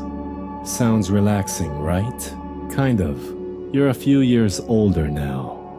Scarred, wiser, mildly addicted to cheap wine, and very aware that this peace is held together by one man who smiles like a statue and governs like a chess master. Augustus, born Octavian, adopted by Caesar, now styled Imperator Caesar Divi Filius Augustus, has taken complete control of Rome without anyone really realizing it. Or maybe they do. Maybe they just like it. There are no more riots. The legions are loyal. The provinces are quiet. The Senate is technically functioning, but only as long as it agrees with Augustus. You watch the man work. He reorganizes the provinces, stations loyal governors, builds roads that cut across the empire like veins. He restructures the grain supply so no one starves. He turns the Praetorian Guard, his personal protection squad, into the most terrifyingly polite threat you've ever seen. Every reform, every edict, every public display whispers the same message. You're safe now, as long as I'm here. You stroll past the Arapaches, the altar of peace, built in Augustus's honor. Marble reliefs show children, abundance, Roman values. You roll your eyes, not because it's untrue, but because it works. The propaganda isn't subtle, but it's so good. You start hearing strange phrases on the street. Thank the gods for Augustus. Life was worse before. We need a strong hand to keep order. Even you say it sometimes. Because honestly, things are better. The economy is humming. Roads are safe. Taxes are fairer. Merchants travel from Gaul to Judea without fearing bandits or corrupt officials. And when Augustus adopts Tiberius, his reluctant stepson, as heir, it feels inevitable, like the idea of emperor isn't a disruption anymore. It's normal, but not everything is wine and figs. There's still Germany. You hear the name and flinch. So do most soldiers. It's the dark forest, the place beyond the Rhine, where the trees breathe secrets, and the locals hate civilization. In 9 CE, Rome learns a painful lesson. A Roman governor, Varus, leads 3 legions into Germania, thinking it's a simple patrol. Spoiler, it's not. You're not there. Thank the gods. But you hear the aftermath. Ambushed in the Teutoburg forest, trapped by weather, terrain, and betrayal. The tribes, led by Arminius, a Roman-trained chieftain, slaughter the legions. All 3 gone. Over 15,000 men vanished. Rome is shaken. Augustus, according to legend, tears his robe and cries, Quintili vare, legiones rede. Varus, give me back my legions. They never come back. A boundary is set. The Rhine becomes a wall. Back home, Augustus ages like bronze, slowly, gracefully, and with the occasional patch of corrosion. He writes his own epitaph, the Res Gestae, a list of everything he did. You read it one night, posted on a wall near the Forum. It's humble in tone, impressive in content, kind of like the man himself. He dies in 14 CE, peacefully, in his bed, surrounded by family and sycophants. You wait for the city to fall apart. It doesn't, because the system he built, flawed, brilliant, half senate, half kingdom, works. Tiberius becomes emperor, not by force, not through election, but because that's just how things are now. And you adapt. You visit the Colosseum's predecessor, the Theater of Marcellus, and wonder what else Rome will build. You sip cheap wine on your balcony, while senators argue about things that don't matter. You watch the imperial cult grow. Temples to Augustus rise, and you see people pray not to Jupiter, but to the emperor himself. You remember the Republic, the assassinations, the riots, the ashes of Carthage, the whisper of Caesar's name in alleyways. Now that world is gone, replaced by something sleek, controlled, peaceful, terrifying. Because here's the secret of Pax Romana. It isn't peace. Not really. It's a pause, a breath, a recalibration, held together not by tradition or law or virtue, but by a man who mastered the art of pretending he didn't rule everything. You'd think after Augustus, things would fall apart like a poorly tied sandal. You'd be wrong, but not by much. Rome doesn't collapse. Not yet. But it mutates. The Republic is dead, and the Empire now walks around in its skin like a polite imposter. The Senate still meets. Elections still happen. But everyone knows who's really in charge. The Emperor. And now that the good one is gone, you get to meet his less charming successors. So take a deep breath. This part? It's a ride. You start with Tiberius, Augustus's stepson, military genius, lousy emperor. He doesn't want the job, never did. But duty calls, and Rome doesn't really do job interviews anymore. At first, things seem okay. Tiberius is no fool. He keeps the empire running, maintains the legions, doesn't overspend. He's functional, but something's off. You see fewer public appearances, more delegation to a man named Sejanus, head of the Praetorian Guard. And you remember, the emperor isn't just a man.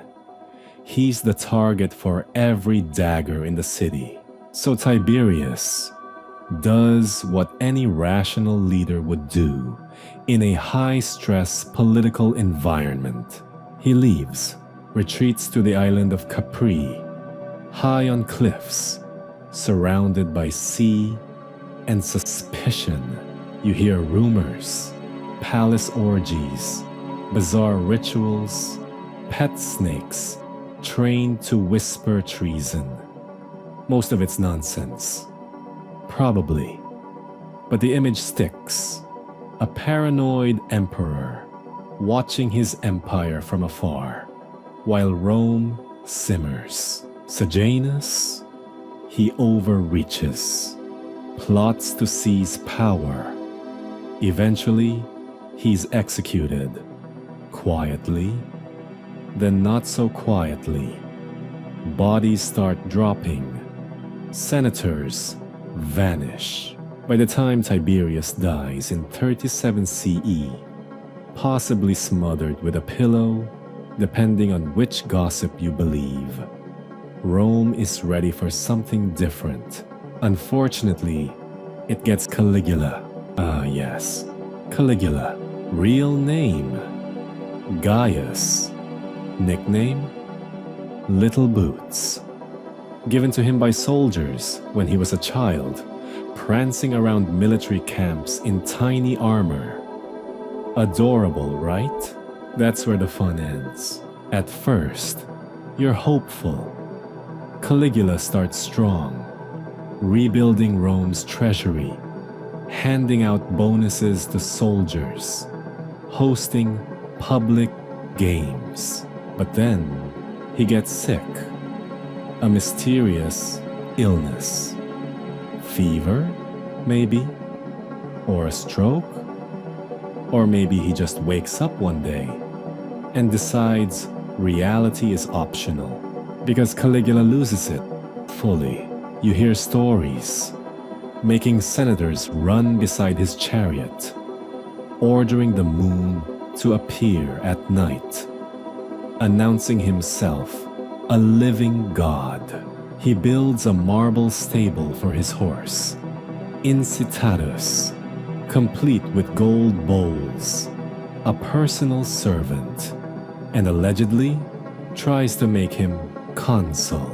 You don't know whether to laugh or check your water supply for lead. One day, Caligula orders a floating bridge built across the Bay of Baiae, just so he can ride across it in golden armor, waving at confused fishermen like he's Neptune's cousin.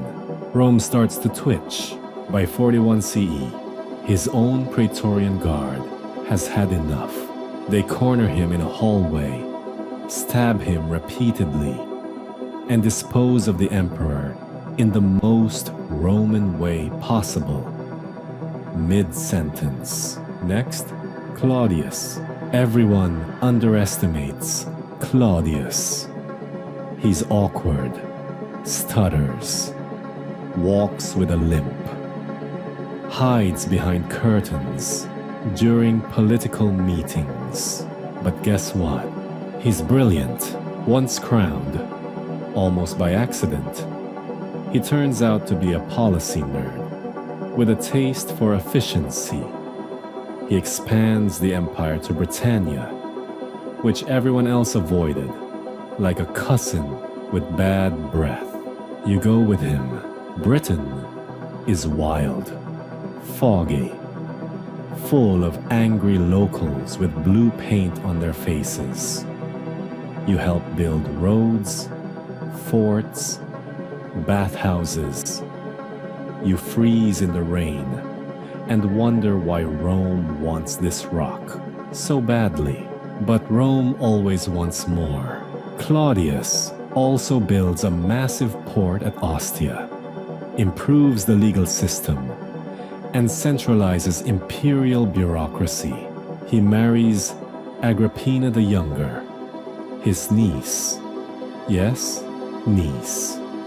Because Roman family trees are more like grapevines. Then one day in 54 CE, he dies. Poisoned, they say. Possibly by Agrippina, because she has a son, and his name is Nero. You know this part won't end well. Nero begins his reign with promise. He's charming, artistic, and surrounded by good advisors, his tutor Seneca, and wise administrators. You even like him for about 5 minutes. Then Nero decides he's had enough of boring governance and starts pursuing his true passion, being extra. He sings, he acts, he plays the lyre, while Rome politely claps and pretends they're impressed. He builds a massive palace, Domus Aurea, in the heart of the city, complete with rotating dining rooms and indoor lakes. And then, in 64 CE, disaster. Rome burns. A fire rages for days. You flee your home with your sandals still half on. People scream. Temples fall. 10 of 14 city districts are gone. And Nero, he watches from his balcony, composing poetry. Or so the story goes. He blames the Christians, an obscure, fringe group who refuse to worship Roman gods. Persecutions follow, horrific ones. You start to feel the old republic again, not in reality, but in spirit. The fear, the spectacle, the absolute lack of boundaries. By 68 CE, even the Senate has had enough. Nero is declared a public enemy. He flees, hides, takes his own life, supposedly muttering, "Qualis artifex perio." What an artist dies in me. You stare at the ruins of his palace. Rome has had its fill of emperors who think they're gods, poets, or horses. What comes next? Something worse. 69 CE, the year of the 4 emperors. You lived through it. 4 men claimed the throne: Galba, Otho, Vitellius, Vespasian. Each reign lasts about as long as a good nap. There are battles in the streets, Praetorian betrayals, whole legions switching sides mid-march. You stop trying to keep track. You just keep your head down and pray for plumbing. Eventually, Vespasian wins, a no-nonsense general from the provinces. He brings Rome back to basics: stability, order, buildings that don't sing or spin. He starts construction on the Colosseum, using the site of Nero's drained lake. You watch the stones rise. It feels symbolic. Rome, reborn again, not because it deserves it, but because it always does. The Colosseum opens with a roar. You're there, sitting high in the stands, the smell of sweat, blood, and grilled street meat wafting through the air. Below, gladiators clash, lions roar, and the crowd explodes in cheers. You'd think it's a sporting event. It's not. It's the state reminding you who's in charge and who makes the rules. This is the world of the Flavian dynasty, and Rome is rebuilding itself again for the 100th time. Vespasian, your current emperor, is a practical man. He taxes urine, laughs at his own baldness, and uses jokes as policy statements. When his advisors complain about the urine tax, seriously, it's a thing. He holds a coin to his nose and says, "Pecunia non olet." Money doesn't stink. You kind of love him for that. Under his reign, Rome stabilizes. The economy recovers. The army is paid. Roads are repaired. Temples rise again. His greatest gift to the people, of course, is the Flavian amphitheater, which you'll know forever as the Colosseum. You watch the stones stack. Slaves labor. Senators feign concern about cost, while quietly betting on which architect will fall off the scaffolding next. It's spectacular. It's horrifying. It's Rome in stone. Vespasian rules for 10 years. Then he dies. Quietly. Wisely.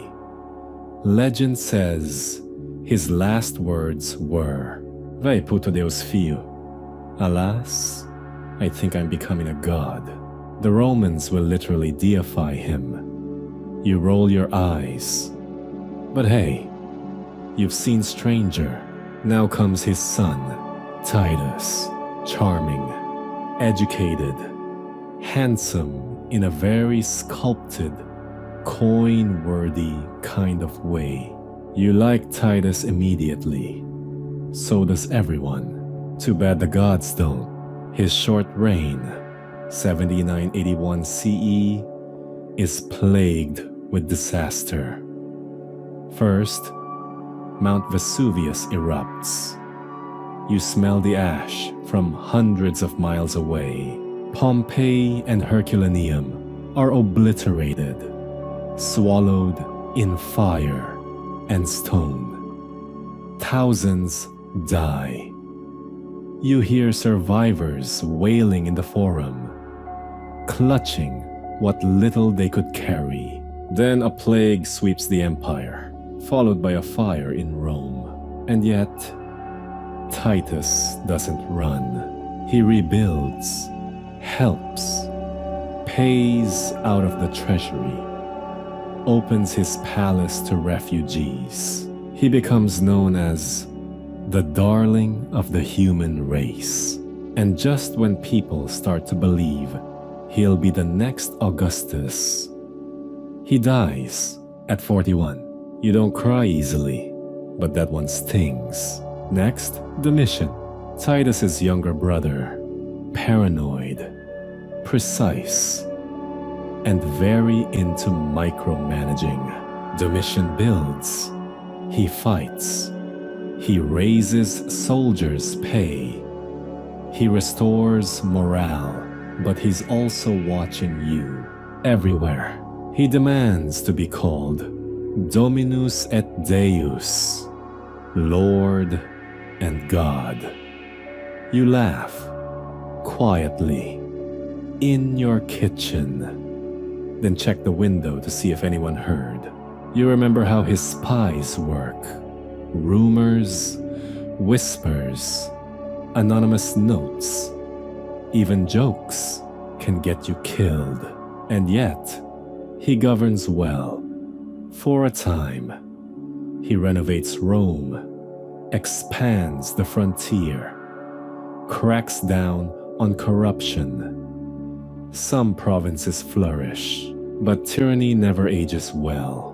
By 96 CE, a conspiracy forms among senators, slaves, even his wife.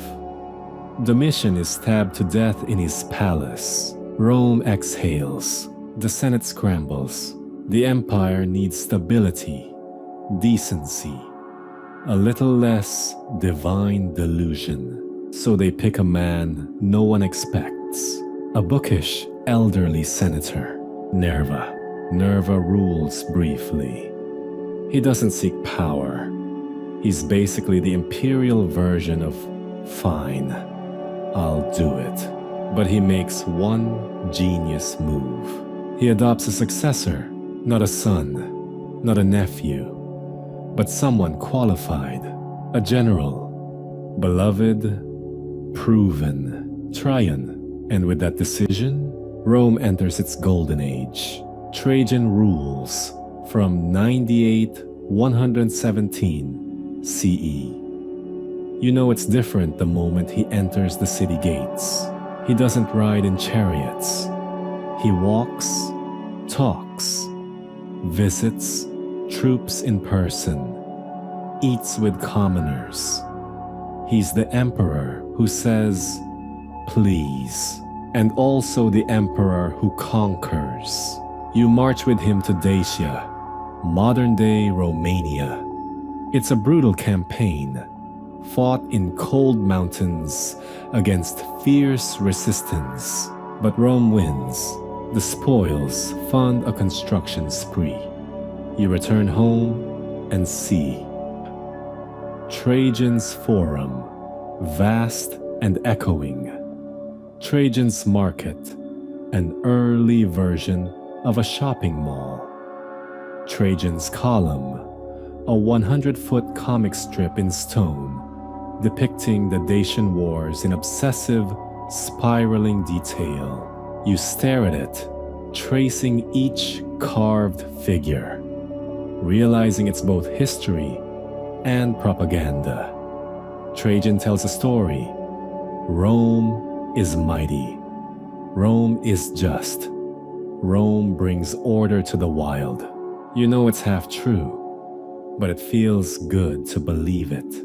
Under Trajan, the empire reaches its maximum territorial extent, from the misty hills of Britannia to the deserts of Mesopotamia, from the Rhine to the Nile. You stand on a cliff one evening and think, this is the world. It won't last, of course, but for now, it's real. Trajan falls ill in 117 CE while on campaign. And like Nerva before him, he adopts a successor, not a bloodline, but a legacy. His choice? Hadrian, the builder, the thinker, the emperor who stops the expansion and says, let's fix what we already own. Hadrian takes the throne with a plan.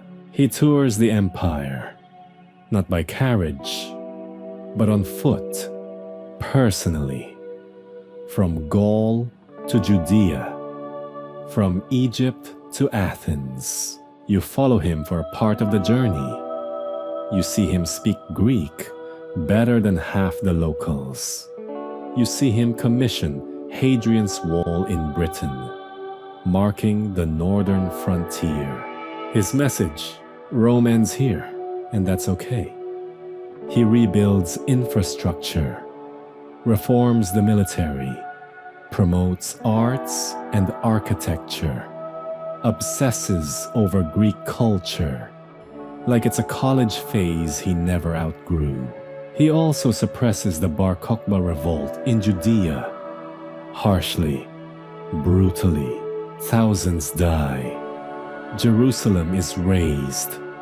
A new city rises in its place. Aelia Capitolina. You flinch. Even good emperors carry swords. Hadrian dies in 138 CE. His ashes are placed in a mausoleum by the Tiber, what you'll one day call Castel Sant'Angelo. Before he goes, he names his successor, another outsider, another adoption, and his name, Antoninus Pius, because Rome, somehow, still believes in peace through reason. The wind is calm in Rome today. The city's loud, sure, but there's a strange softness to it, like the empire itself is catching its breath.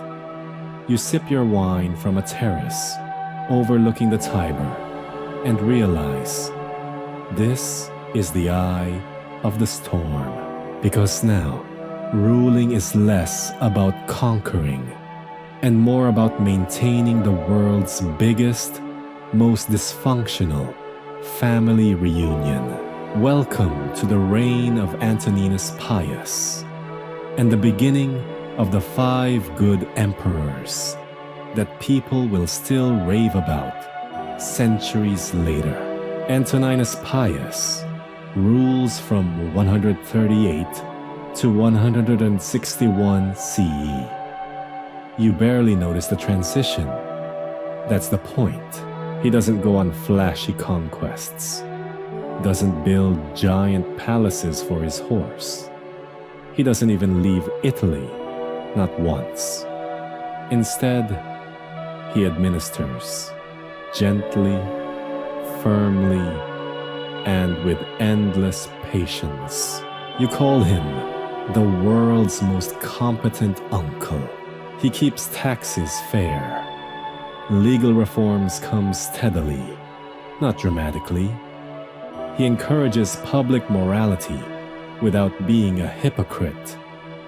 His governance is so smooth, you almost forget you're living under an empire. He earns the name Pius, not from piety, but from loyalty, especially for honoring Hadrian's controversial decisions after his death. And when he finally dies, after 23 years of calm, peaceful leadership, the empire doesn't shake, it smiles, because his adopted son, Marcus Aurelius, is already waiting in the wings. You've met Marcus before. Quiet guy, big on philosophy, the kind of person who reads in temples and probably writes in the margins. But don't be fooled. He's not just Rome's stoic emperor. He's also the man who will spend most of his reign trying not to drown in war, plague, and tragedy, while still trying to be a decent human being. He becomes emperor in 161 CE. And right away, he does something unexpected. He shares power with his adoptive brother, Lucius Verus. 2 emperors, 1 empire. You raise an eyebrow, expecting disaster, but it works. Kinda. Lucius is more into parties and parades. Marcus handles the paperwork, the ethics, and probably everyone's emotional baggage. Then the war starts. In 166 CE, you march with Lucius to the east, where Parthia is being a problem again. Rome wins. But soldiers bring back something unexpected. A plague, probably smallpox. You feel it in your lungs first, then your skin. People drop like flies. In some provinces, 1/3 of the population vanishes. It's the Antonine Plague, and it ravages the empire. Markets close, temples fill, bodies pile. Marcus doesn't hide. He stays in Rome, organizes relief, funds, doctors, writes in his journal at night, reflecting on life, death, and the moral weight of ruling during a biological apocalypse. You later read his notes, eventually published as the Meditations. It feels like overhearing someone think in the dark. Then come the Marcomannic Wars. Germanic tribes flood the Danube frontier. You fight in the mud, in forests that swallow sound, against enemies that know how to disappear between the trees. Marcus leads from the front, not symbolically, actually. He sleeps in tents, eats rations, makes speeches that are somehow both inspiring and brutally honest. Do not waste what remains of your life in speculating about others. That one sticks with you. You carve it into your dagger. In 177 CE, Marcus makes a decision he'll regret forever.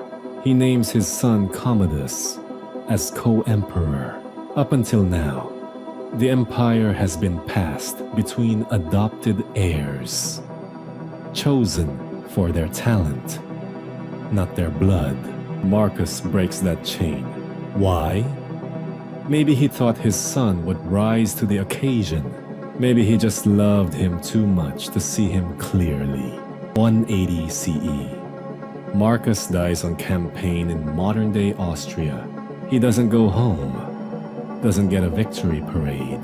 His troops burn his body on a pyre beneath a weeping sky.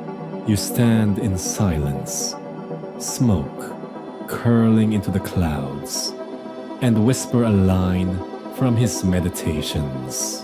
The universe is change. Our life is what our thoughts make it. Then you look at Commodus and realize Rome is about to pay for its sentimentality. Commodus starts strong-ish. He gives everyone a bonus, holds games, keeps the peace. But something's off. He's obsessed with gladiators.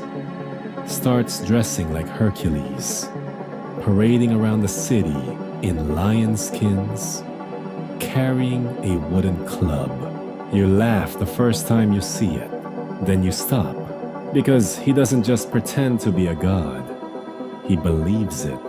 He fights in the Colosseum, repeatedly, and surprise, he always wins. Even when the opponents are half-trained slaves armed with sticks.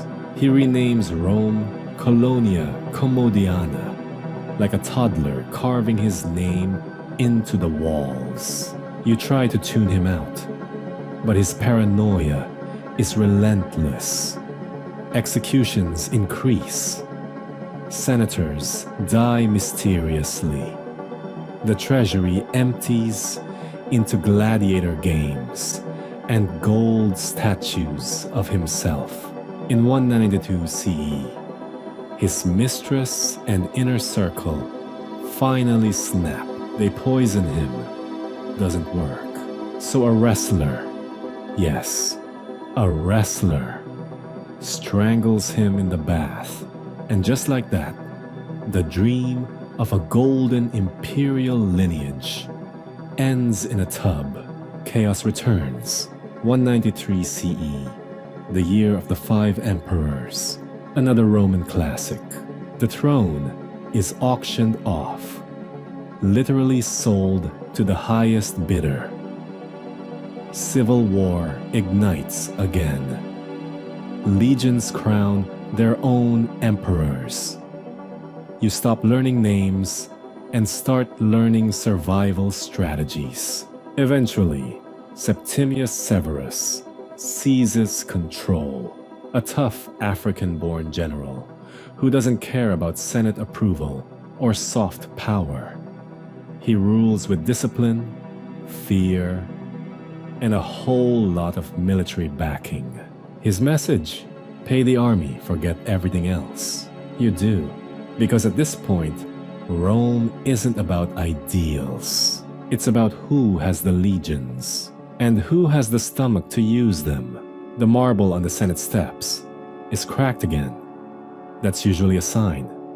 Rome's gotten loud, twitchy, and slightly singed at the edges, like a toga left too close to the fire. The good emperors are gone. What's left is ambition, silver, and swords. Now stepping up, Septimius Severus. He doesn't wear Rome like a toga. He wears it like armor. And you? You're right back where you've always been, caught between glory and collapse. Septimius Severus doesn't smile much. You watch him ride into Rome in 193 CE like he already owns it. Because, in a way, he does. The legions love him. And in this version of Rome, that's the only vote that matters. Born in Leptis Magna, modern-day Libya, Severus is Rome's first African-born emperor. And he's not here to flirt with the Senate. He guts it, replaces rivals, executes pretenders. He's cleaning house with the efficiency of a general and the warmth of a brick wall. His wife, Julia Domina, is sharp, Syrian-born, deeply involved in politics, smarter than most senators. You like her, or fear her, or both. Together, they become a power couple like Rome hasn't seen in centuries. You march with Severus across the empire to the east, where he crushes a rebellion and sacks Ctesiphon, capital of the Parthians. Then to Britain, where the northern tribes still haven't accepted Roman real estate offers. He pushes beyond Hadrian's Wall, builds a new wall even farther north, the Antonine Wall, though nobody bothers to remember its name later. Because here's the secret: you can't civilize wolves just by redrawing fences. He fights, wins, rebuilds, fights again, and as his health fails in York, far from home, surrounded by rain and half-feral barbarians, he whispers this to his sons: keep on good terms with one another, enrich the soldiers, and damn the rest. Poetic. Predictably, the boys listen to exactly 1/3 of that advice. Now come the Severan boys, two of Rome's most unforgettable little nightmares. Caracalla and Geta. They ruled together after Severus's death in 211 CE. For, 5 minutes. You see the writing on the wall when they start building separate wings of the palace just to avoid eye contact. Tensions rise. Poison is rumored. Fistfights nearly break out during Senate meetings. Then, during a so-called peace meeting with their mother present, Caracalla does what insecure rulers have always done in Rome. He murders his brother in their mom's arms. You can't make this up. Guerra's name is erased from all records. Statues destroyed. His face chiseled off walls. A full damnatio memoriae. Rome's version of the ultimate unfollow. Caracalla rules alone now. Thinks he's Alexander the Great. Spoiler, he's not. But he does one clever thing, depending on how you see it.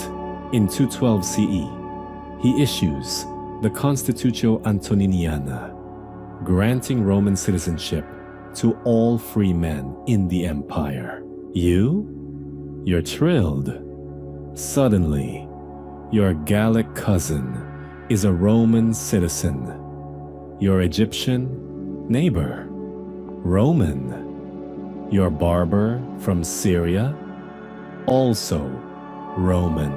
Of course, skeptics say it was just to increase tax revenue. Historians still debate whether it was a revolutionary moment of inclusion or a well-branded cash grab.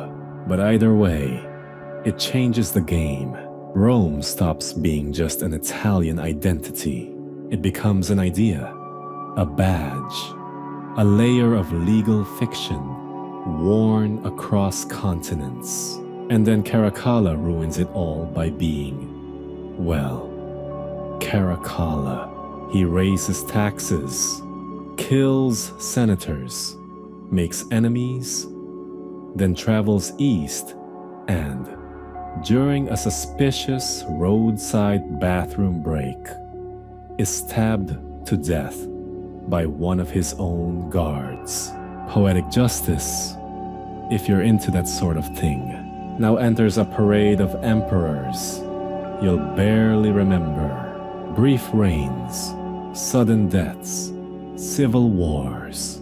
Elagabalus, the teenage priest from Syria who worships the sun god Elagabal, makes Rome very uncomfortable by marrying a Vestal virgin, dressing in drag, and holding dance rituals in the Forum.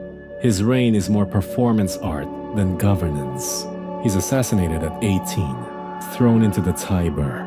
Then comes Severus Alexander, a boy emperor propped up by his mother. Smart, sensitive, tries diplomacy with invading tribes. The army hates him.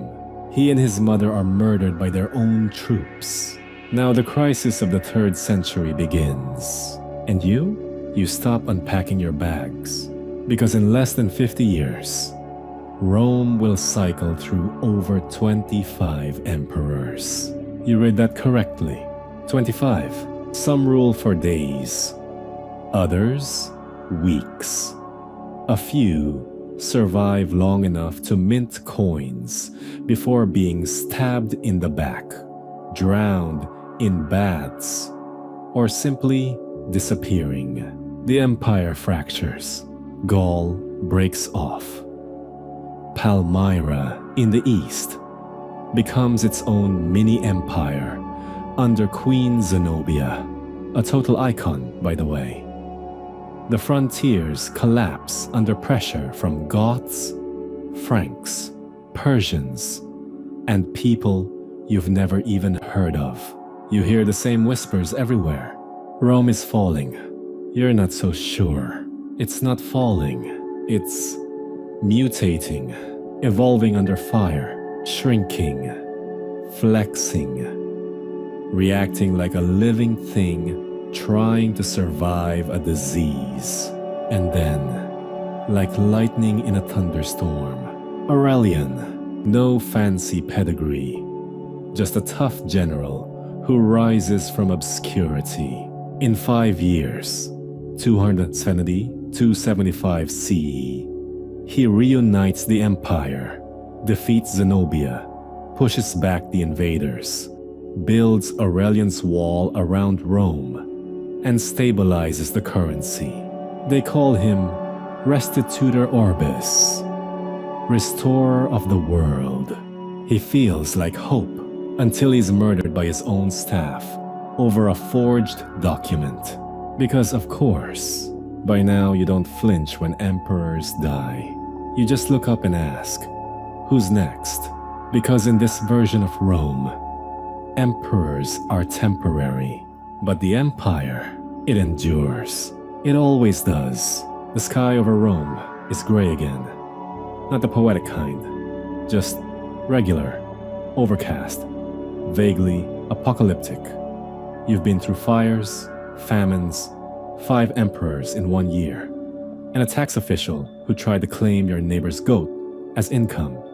So when you hear whispers of yet another emperor rising from the ashes, you don't even look up until someone says his name, Diocletian, and suddenly you're listening, because this isn't another temporary dictator or toga-clad maniac.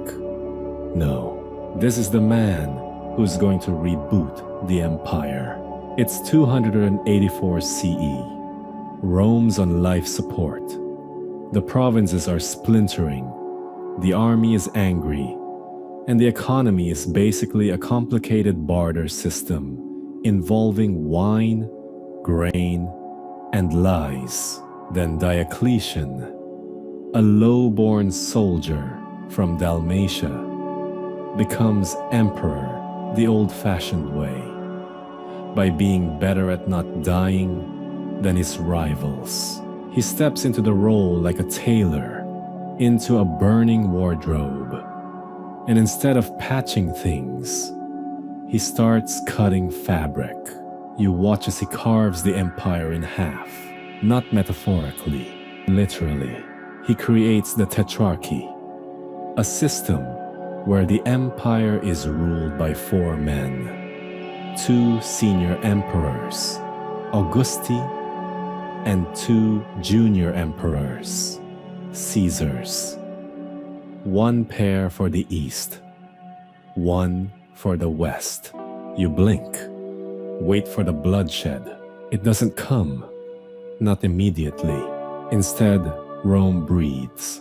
You're living in the west, under Maximian, Diocletian's co-Augustus.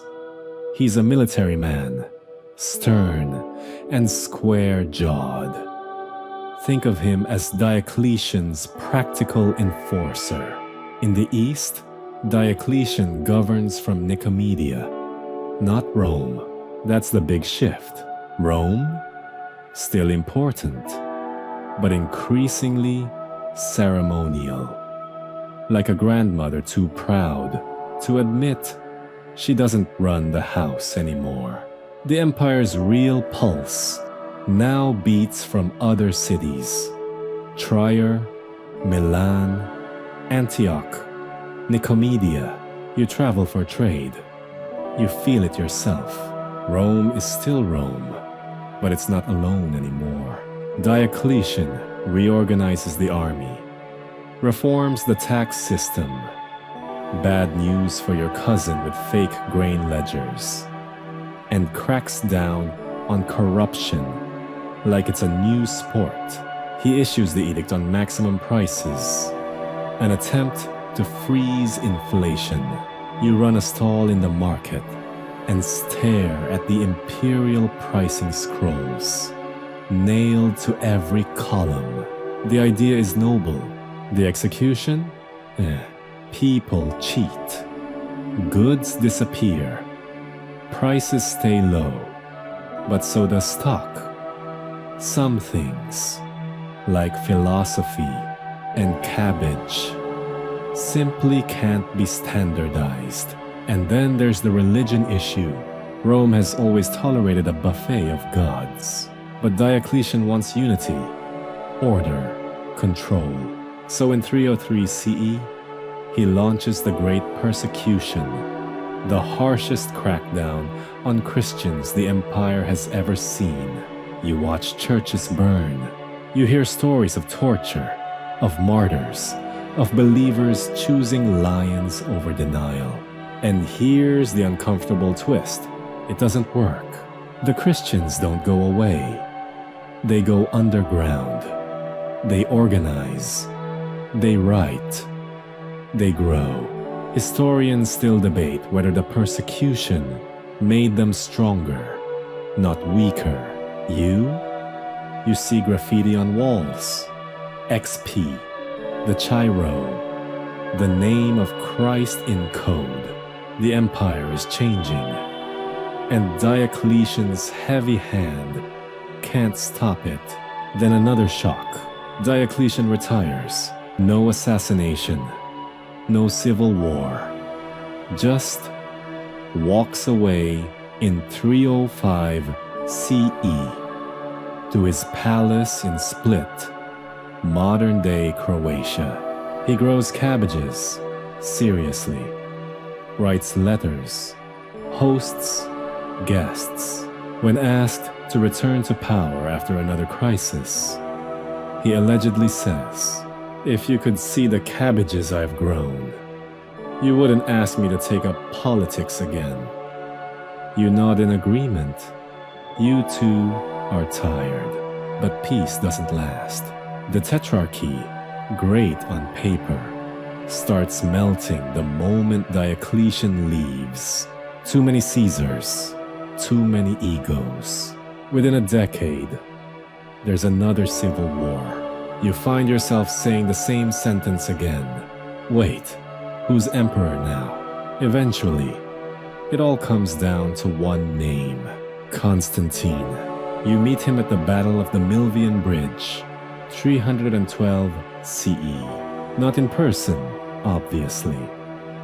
You're smart enough to avoid actual arrows, but you're there in the crowd, just downstream, as the two rival emperors, Constantine and Maxentius, face off. Constantine claims to have seen a vision the night before, a cross in the sky. The words, "In hoc signo vincits." In this sign, you will conquer. He paints the symbol on his soldiers' shields, and the next day, he wins. Maxentius drowns in the Tiber, dragged under by his own collapsing bridge. And Constantine enters Rome as a hero, but he's not just a conqueror, he's a converter. In 313 CE, he issues the Edict of Milan, granting religious tolerance throughout the empire. For Christians, it's a revolution. They emerge from the catacombs, rebuild churches, preach openly. And Constantine, he doesn't convert immediately, but he favors the Christians, funds them, attends councils. Eventually, he's baptized on his deathbed. The old gods still exist, temples remain, but the balance is shifting. You look around and realize Jupiter's thunder has been replaced by the cross. Meanwhile, Constantine builds something new, a city, a capital, a statement, Constantinople, on the site of ancient Byzantium, straddling Europe and Asia, with wide streets, palaces, churches, forums. A new Rome, he calls it. You hear the whispers. This is the future. They're right, because by now, the western half of the empire is wheezing. Corruption, invasions, dwindling funds, rebellious generals. Constantinople is sleek, strategic, fresh. Rome is beautiful, but tired. Constantine dies in 337 CE. leaving the empire to his sons. And what follows? You guessed it, more civil war. But the long-term shift is already locked in. Christianity is rising. The emperor is no longer just a ruler. He's a divinely chosen vessel. You keep a foot in both worlds. You still sacrifice to the lares in your kitchen, just in case. But you also light a candle in a basilica, just in case. Because Rome is no longer a city, or a senate, or a republic. It's a shapeshifter, a world you live in, a story you tell, a ghost you serve. The western wind smells like smoke, not the festive kind. Not incense from a temple, not even roasted boar on a market spit. No. This is desperation smoke.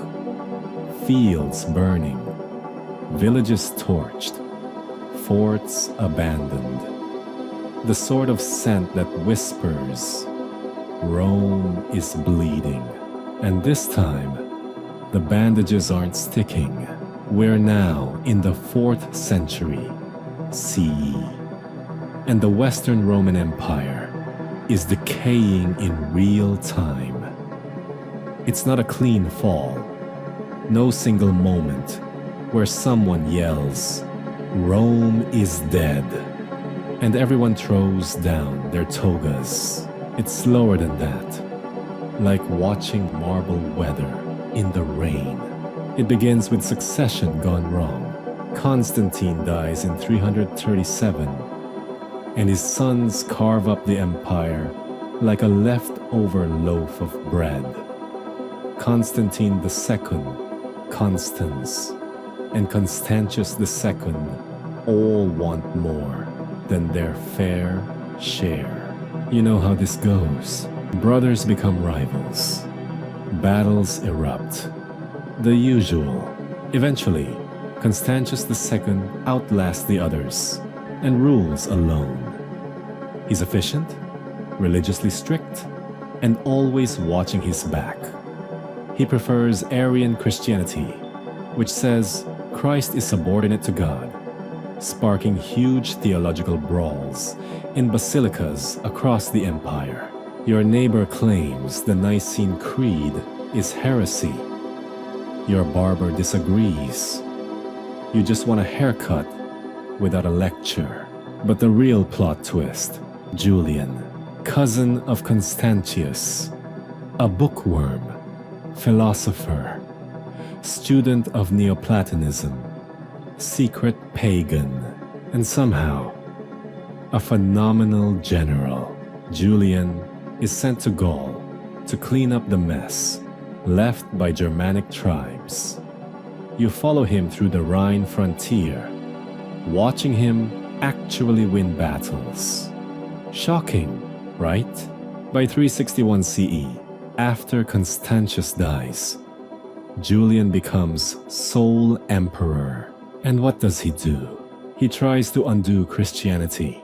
Yes, in the 4th century, bold move. He reopens pagan temples, funds old rituals, and pushes traditional Roman religion like it's a vintage record collection he just rediscovered. He even writes sarcastic essays against Christians. You respect the writing, if not the wisdom, but he rules for less than 2 years. In 363 CE, he's fatally wounded in battle in Persia. They say his last words were, "You have won, Galilean." Oof, you feel the door close on old gods. Slowly, but finally, after Julian, emperors come and go, mostly Christian, mostly forgettable. But by 378 CE, the empire gets another slap. At Adrianople, Roman forces under Emperor Valens are crushed by the Goths, Germanic tribes who'd fled into Roman lands to escape the Huns. You were there. You remember the heat, The dust, the screams. Valens dies in the chaos.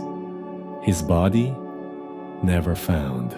The Roman military myth of invincibility also gone. Historians still debate whether Adrianople marks the beginning of the end. But you feel the gears grinding already. Now comes Theodosius III. He's the last man to rule both East and West, and he's all in on Christianity. No more toleration acts, no more hedging. He outlaws pagan rituals, closes temples, disbands the Vestal Virgins. Statues of Jupiter are defaced. The Olympics? Yes. The original ones are cancelled. And when a mob destroys the Serapeum in Alexandria, one of the greatest temples in the Greco-Roman world, he looks the other way. The old world is dying, and no one's calling the priest. By 395 CE, Theodosius is dead, and with him, any real hope of unity. His sons split the empire. Arcadius in the east, Byzantine future. Honorius in the west, yikes. You stay in the west, because honestly, you like the drama, and drama you get. 410 CE, you're asleep when it happens. You hear the noise first, doors kicked open, windows shattered, then the flames. Rome has been sacked by Alaric the Goth, former Roman ally turned furious invader. His men pour through the gates, loot, pillage, torch. For the first time in 800 years, an enemy army stands in the Roman Forum. You weep, not because of your lost home, though that hurts, but because it was never supposed to be like this. Rome, eternal, you believe that lie, but the empire doesn't fall. Not yet. It limps on. Emperors like Honorius, who's more interested in racing pigeons than politics, somehow remain in power. Entire provinces are abandoned. Britain? Cut loose. You hear their letters pleading for help. Come back, Rome. No reply. You mutter, we can't even help ourselves. Now, here comes a bright spot. Because Rome never just declines. It always throws in a plot twist. Aetius, a Roman general, half barbarian, smart, ruthless, possibly the only guy left with a functioning brain and a sword to match. You know him as the last of the Romans. And in 451 CE, he does something miraculous. He stops Attila the Hun. Yes, that Attila, the scourge of God, the guy who collects skulls like trophies at the Battle of the Catalonian Plains. Aetius and his allied forces, Romans, Goths, Franks, turn Attila back. You watch it from a hilltop. You see a Roman army fight, like it still means something, just once more. But Rome doesn't reward its heroes. A few years later, Aetius is stabbed to death by Emperor Valentinian III, who then says, I've killed the one man who could save the empire. No notes. 455 CE, Rome is sacked again. This time by the Vandals. Yes, that's where the word comes from. They're more methodical than the Goths. Slower, meaner. You hide in a temple and listen to the city being peeled apart like a rotten orange. They even take the Empress and her daughters. You wonder if this is it. You wonder that a lot lately. By now, emperors are made and unmade by barbarian generals, military coups, or sheer indifference. The Western Empire is like a dying fire, flickering, spatting, refusing to go out cleanly. And then it happens. 476 CE. The boy emperor, Romulus Augustulus, is deposed by a Germanic chieftain named Odoacer. No bloodbath, no dramatic speech, just a resignation letter and a polite shove. Rome, the western capital of an empire that ruled most of the known world, is now just another city. You sit on a crumbling column and whisper to the dust. So, this is how it ends? A stray dog barks. You shrug. Because here's the twist. It doesn't. Not really. Because in the east, in Constantinople, the empire endures. In Christian basilicas, in Greek philosophy, in silk from China, and coins from Alexandria, Rome survives. Not as a state, but as a legacy. You're walking through the ruins. Dust clings to your sandals. The columns are cracked, the statues faceless, and pigeons have claimed the forum like tiny, flapping senators. But this isn't just the end of Rome. It's the beginning of something much weirder. Because even though the Western Roman Empire has officially collapsed in 476 CE, someone forgot to tell the rest of Europe they still speak Latin, still build aqueducts, still argue about Caesar. And if you look east, far east, across the Aegean, Rome is still alive, just with better plumbing and more mosaics. Welcome to the Byzantine Empire, although don't call it that. Not yet. To them, they're still just Romans. Greek-speaking, sure. Cross-bearing? Definitely. But Roman to the bone. You sail to Constantinople, and it feels like stepping into a hallucination. Gold domes, marble palaces, perfumed streets. It's cleaner, smarter, richer, and way more dramatic. This city, it doesn't fall, at least not for 1,000 years. The man in charge now is Zeno. He's technically emperor of all Rome, but really just the East, and is dealing with a situation that future high school students will hate memorizing. Theodoric the Ostrogoth.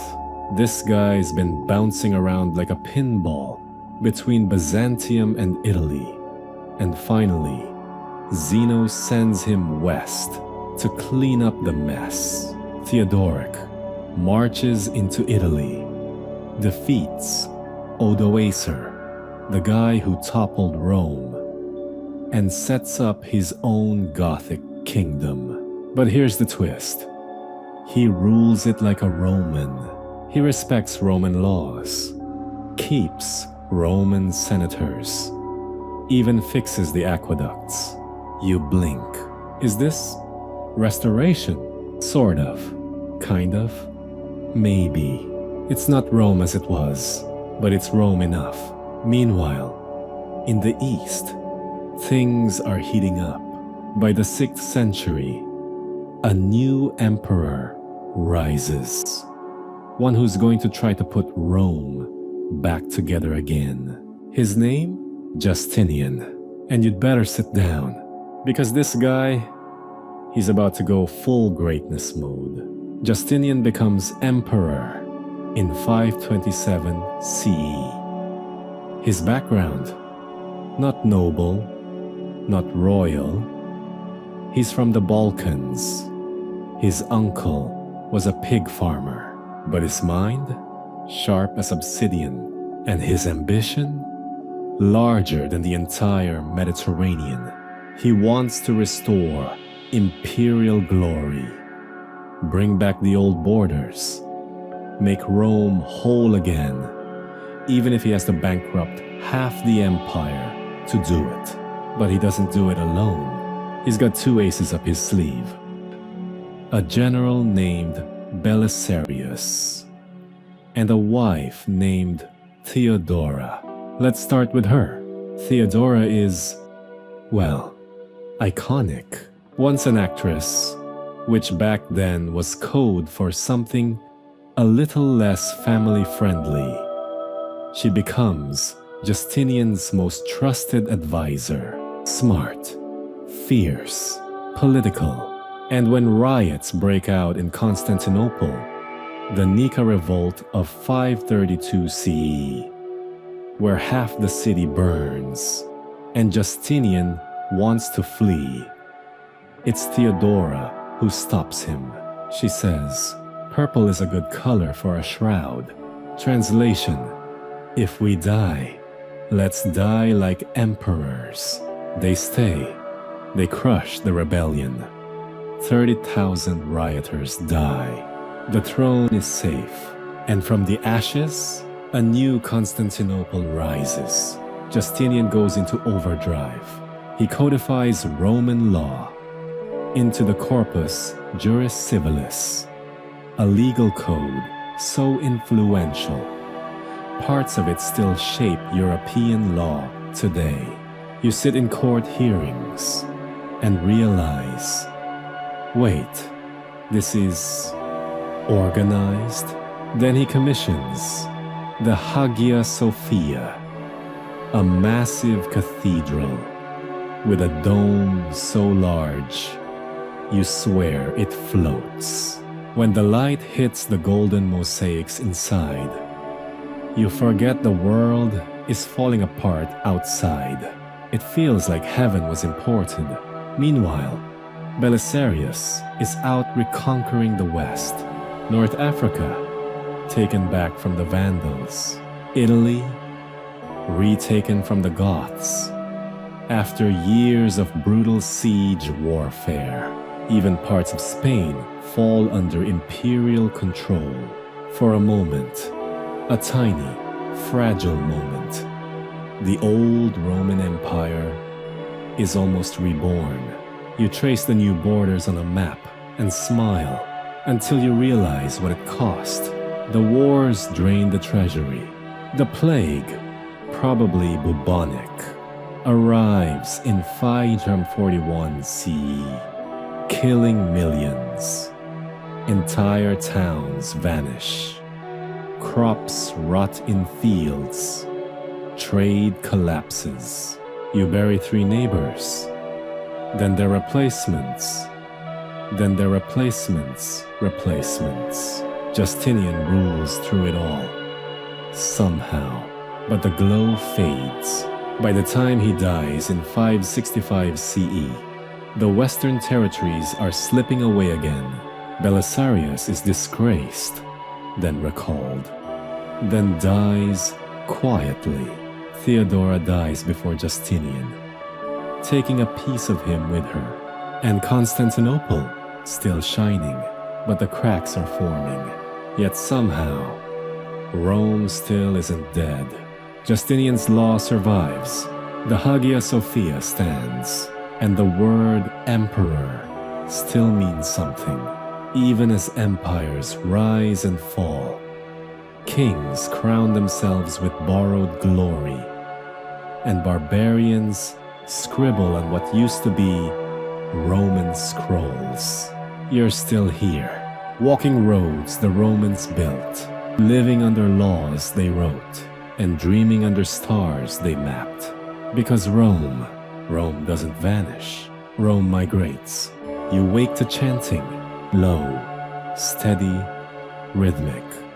Not Latin, Greek. You open the shutters and look out over Constantinople, shimmering, arrogant, divine. It's the 7th century now, and Rome, that ancient, pagan, marble-boned empire you once knew, it's gone. But in its place, stands a new creature, part Roman, part Christian, part Byzantine fever dream. And it still calls itself an empire, still calls itself Rome, even if the rest of the world doesn't quite agree. This is the Byzantine Empire. And by now, we can call it that, because everybody else does. The emperors still wear purple. The law still quotes Justinian. But the streets are filled with Greek, not Latin. Priests hold icons, not laurel wreaths. And the Senate, long gone.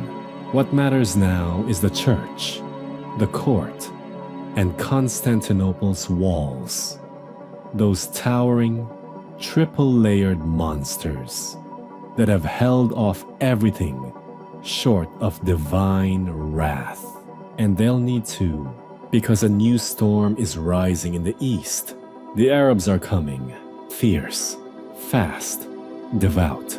In just a few decades after the Prophet Muhammad's death, 632 CE, Islamic forces conquer Syria, Egypt, Persia, North Africa. You're stunned. These were Roman heartlands, Christian strongholds. Now they pray facing Mecca. The Byzantines are on the ropes.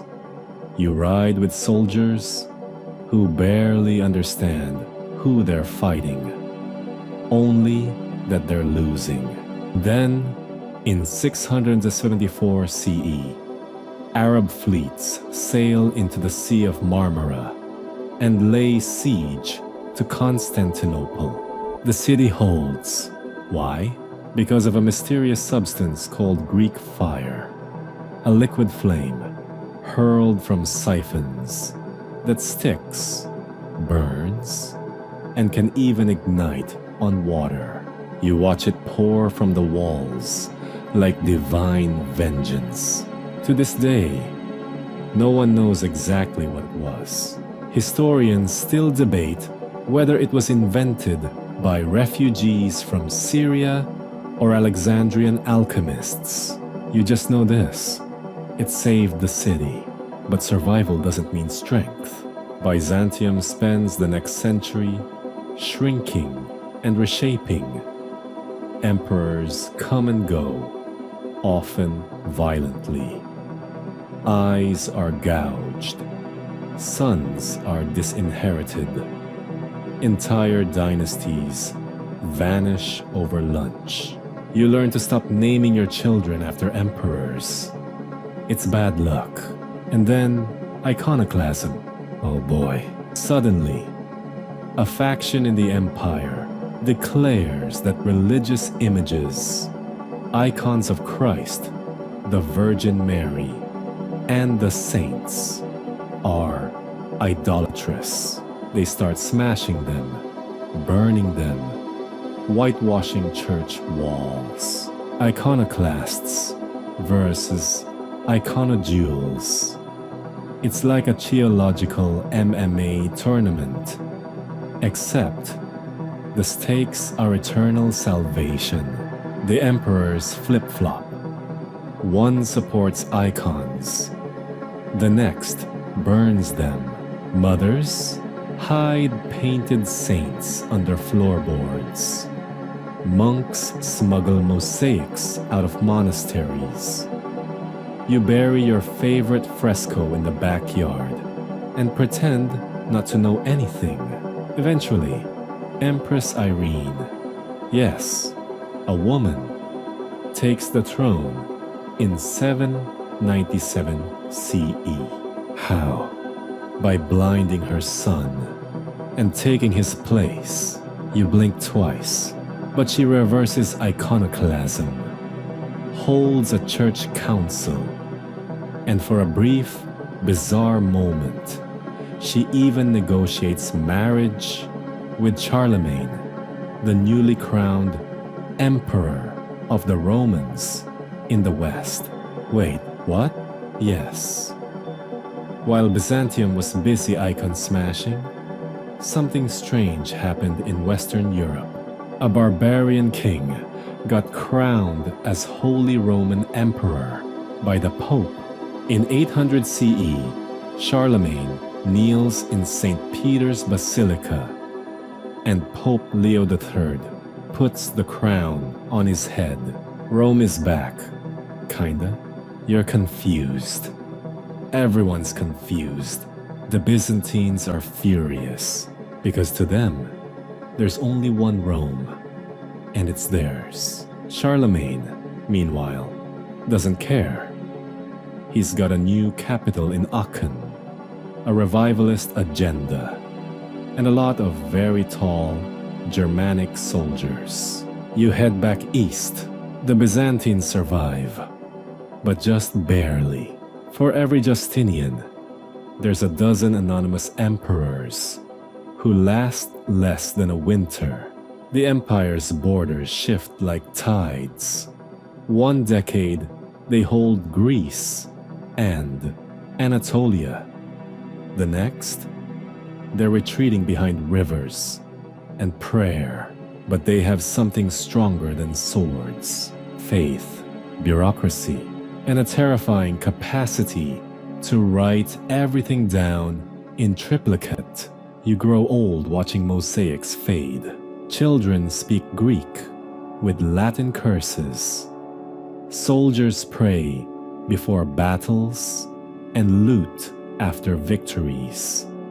The court intrigues are so complex, they make soap operas look like instruction manuals. But one family rises above the rest: the Macedonian dynasty, beginning with Basileus, a stable boy turned emperor. This era, 867 to 56 CE, is a renaissance, a flowering of Byzantine art, law, and military power. You hear Latin scholars in the West say Byzantium is decadent. You look at Hagia Sophia, illumination manuscripts, and tax records so precise they could find your grandmother's olives, and laugh. Decadent? No, immortal. But the cracks keep spreading. The Turks are rising in the east. The Italians are getting bolder in trade. The church in Rome, furious at the church in Constantinople. And in 1054, the Great Schism happens. Pope and Patriarch excommunicate each other. Boom. Christianity splits. Roman Catholic West. Eastern Orthodox East. You shake your head, not because you didn't see it coming, but because somehow, even the afterlife is being divided now. Still, the Byzantines endure. They always do, even with enemies at the gates, even with cousins plotting in the wings, even when the glory of Rome is now more parchment than power.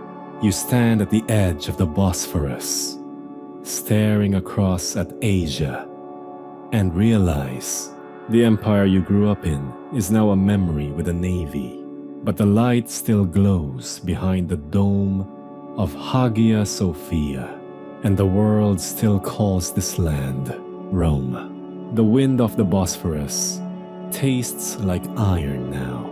Ships creak in the harbor. Bells echo from 1,000 churches. Candles flicker in underground chapels. You've outlived the Western Empire, seen Gothic kings wear togas, watched emperors blinded in marble courtyards, and still, you remain. Now comes the end, and it doesn't look like you expected. It's the 11th century, and Constantinople, jewel of the East, is tired, elegant, radiant, defended, but tired. The Macedonian Renaissance is over. Emperors now are mostly born into crowns they didn't earn, and the bureaucracy runs itself like a steam-powered ego machine. The army, weak. The treasury, light. The enemies, hungry. First, the Seljuk Turks. They sweep through Anatolia like fire. In 1071, at the Battle of Manzikert, Emperor Romanus IV leads the Byzantine army into what should be a win. It is not a win. Romanos is captured, the army crushed, and Anatolia, once the beating heart of the empire, is suddenly wide open to Turkish settlement. You scream into your wine jug, because this was avoidable. But now it's real. The empire stumbles back toward Constantinople, its limbs numb, its blood cold. In desperation, Emperor Alexios the Komnenos makes a bold move. He sends a letter to the west, to the Pope. Yes, the same Pope who excommunicated the Orthodox Church a few decades ago. But Alexios needs help, and the Pope? He sees an opportunity.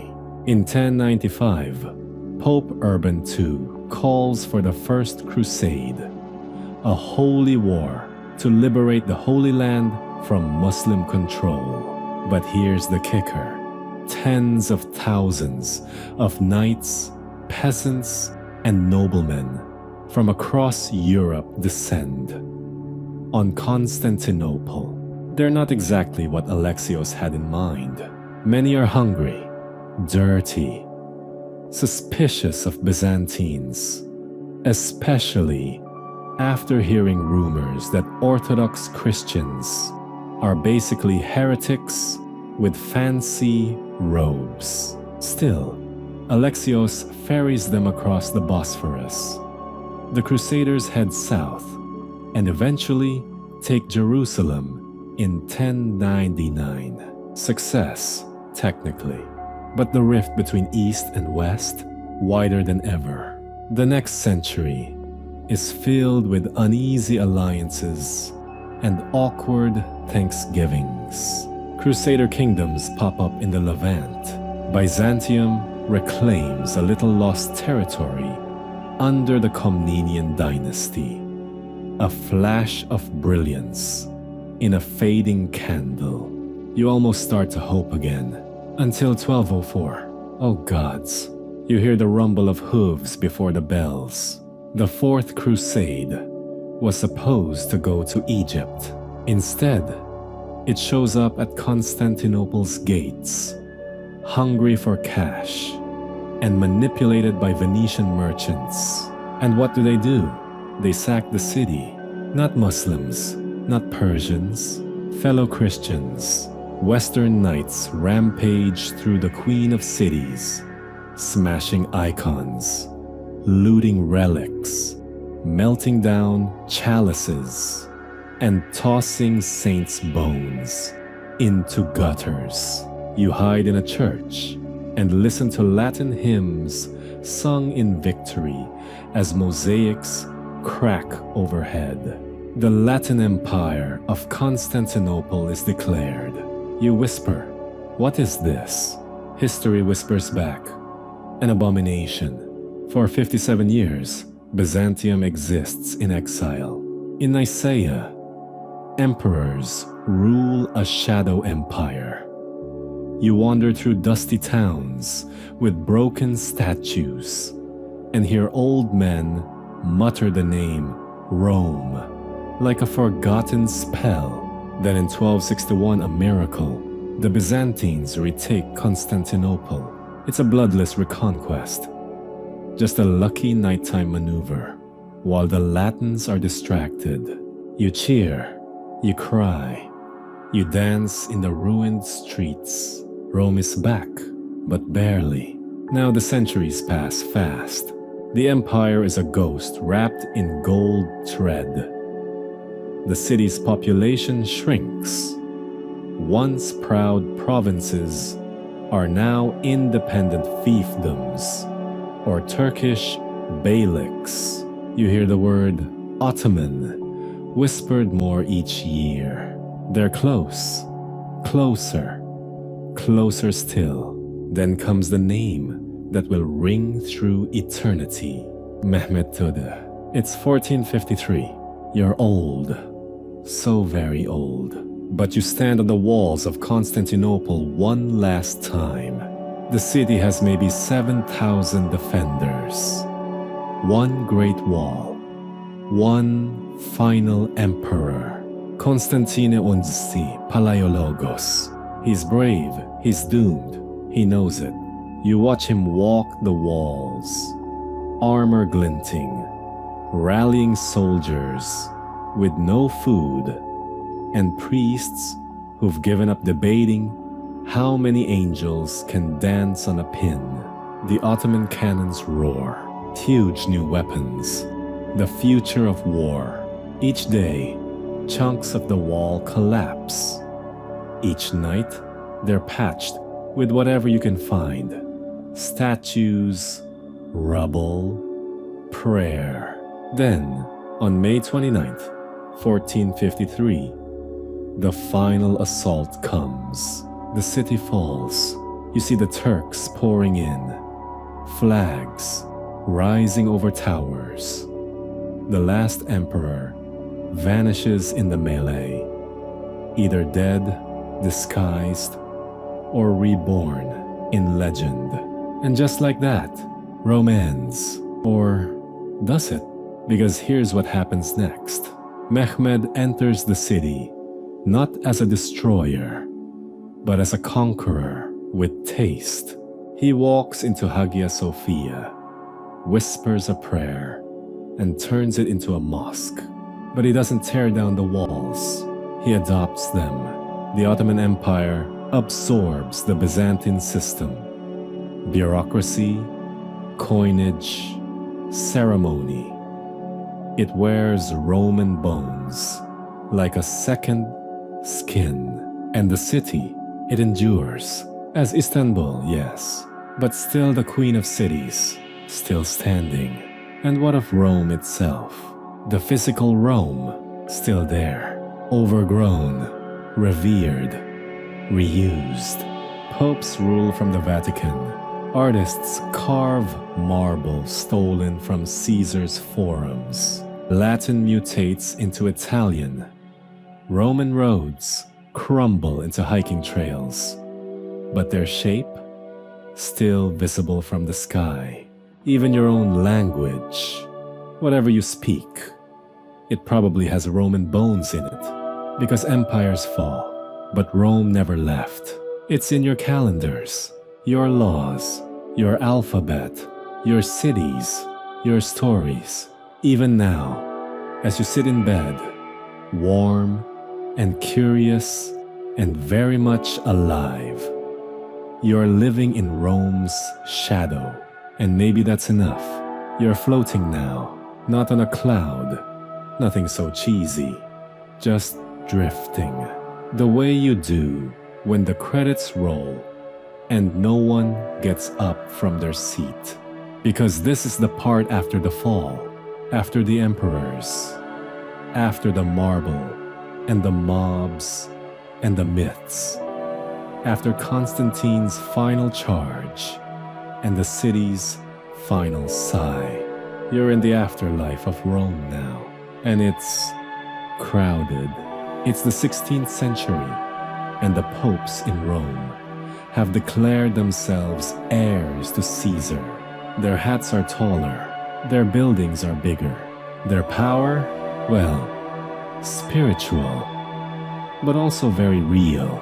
St. Peter's Basilica rises where Nero's circus once stood. Michelangelo paints gods and saints with pagan anatomy. Latin is holy now. The Colosseum, a quarry for new churches. You walk through ruins that have become foundations. Rome is resurrected, but not as an empire, as a symbol. You hear the whispers, Roma Eterna, eternal Rome. They weren't wrong, just early. But the ghost doesn't stay in one place. You follow it north, to Paris, where kings call themselves Most Christian Majesty, but still wear laurel embroidery.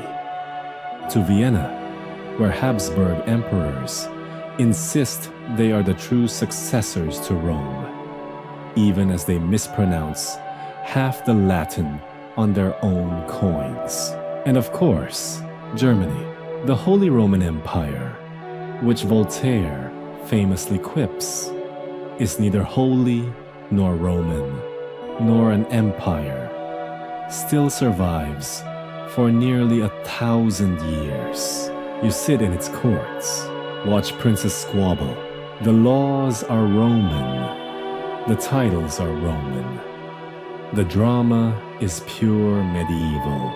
Rome lives awkwardly through them. And then there's Moscow. They call it the Third Rome. After Rome fell and Constantinople fell, they claim the mantle. The czars, from Caesar, rule with divine right. Orthodox crosses rise.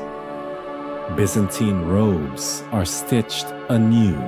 You stand beneath onion domes and think, this is familiar, and not. Because Rome isn't a place anymore. It's a franchise, a language, a mood. The centuries keep ticking. Napoleon crowns himself emperor with Roman laurels in 1804. Builds arches, names legions, codifies law with a pen sharpened on Justinian's ghost. Mussolini struts through Rome in black shirts, claiming to restore the empire. He builds wide roads where forums used to be. He wins, because revival is one thing, necromancy is another. And now it's the 21st century. You're still here. Don't ask how. You open a phone instead of a scroll.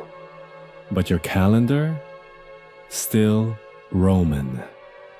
January, February, March. Named for Janus. Februa, Mars. You see SPQR stamped on manhole covers in Rome. You walk through Washington, D.C., laid out like a Roman imperial capital. You sit in a courtroom built like a basilica. You listen to senators argue beneath domes. You open a book, Pliny, Tacitus, Livy. You laugh. They're gossiping from 2,000 years ago, and still so petty. You realize something strange. Rome was never about Rome. Not the bricks, not the laurels. It was about the system, the reach, the rhythm, power that could speak Greek in the East and Latin in the West. A state that outlived its own rulers. A world that built itself into your bones. You're lying in bed now. The story complete. And it's so quiet. Except, not really. There's still the buzz of ideas. Of aqueducts and roads. Of frontiers and forums. Of betrayal and glory. Of lions in the Colosseum. And senators in sandals. And generals who dreamed too big. And emperors who couldn't sleep either. So maybe it didn't fall. Maybe it just changed shape, like all things do. Like you will too. Sleep now. Rome's still here. It always was. And if anyone asks, just tell them you were there. End of script. Good night.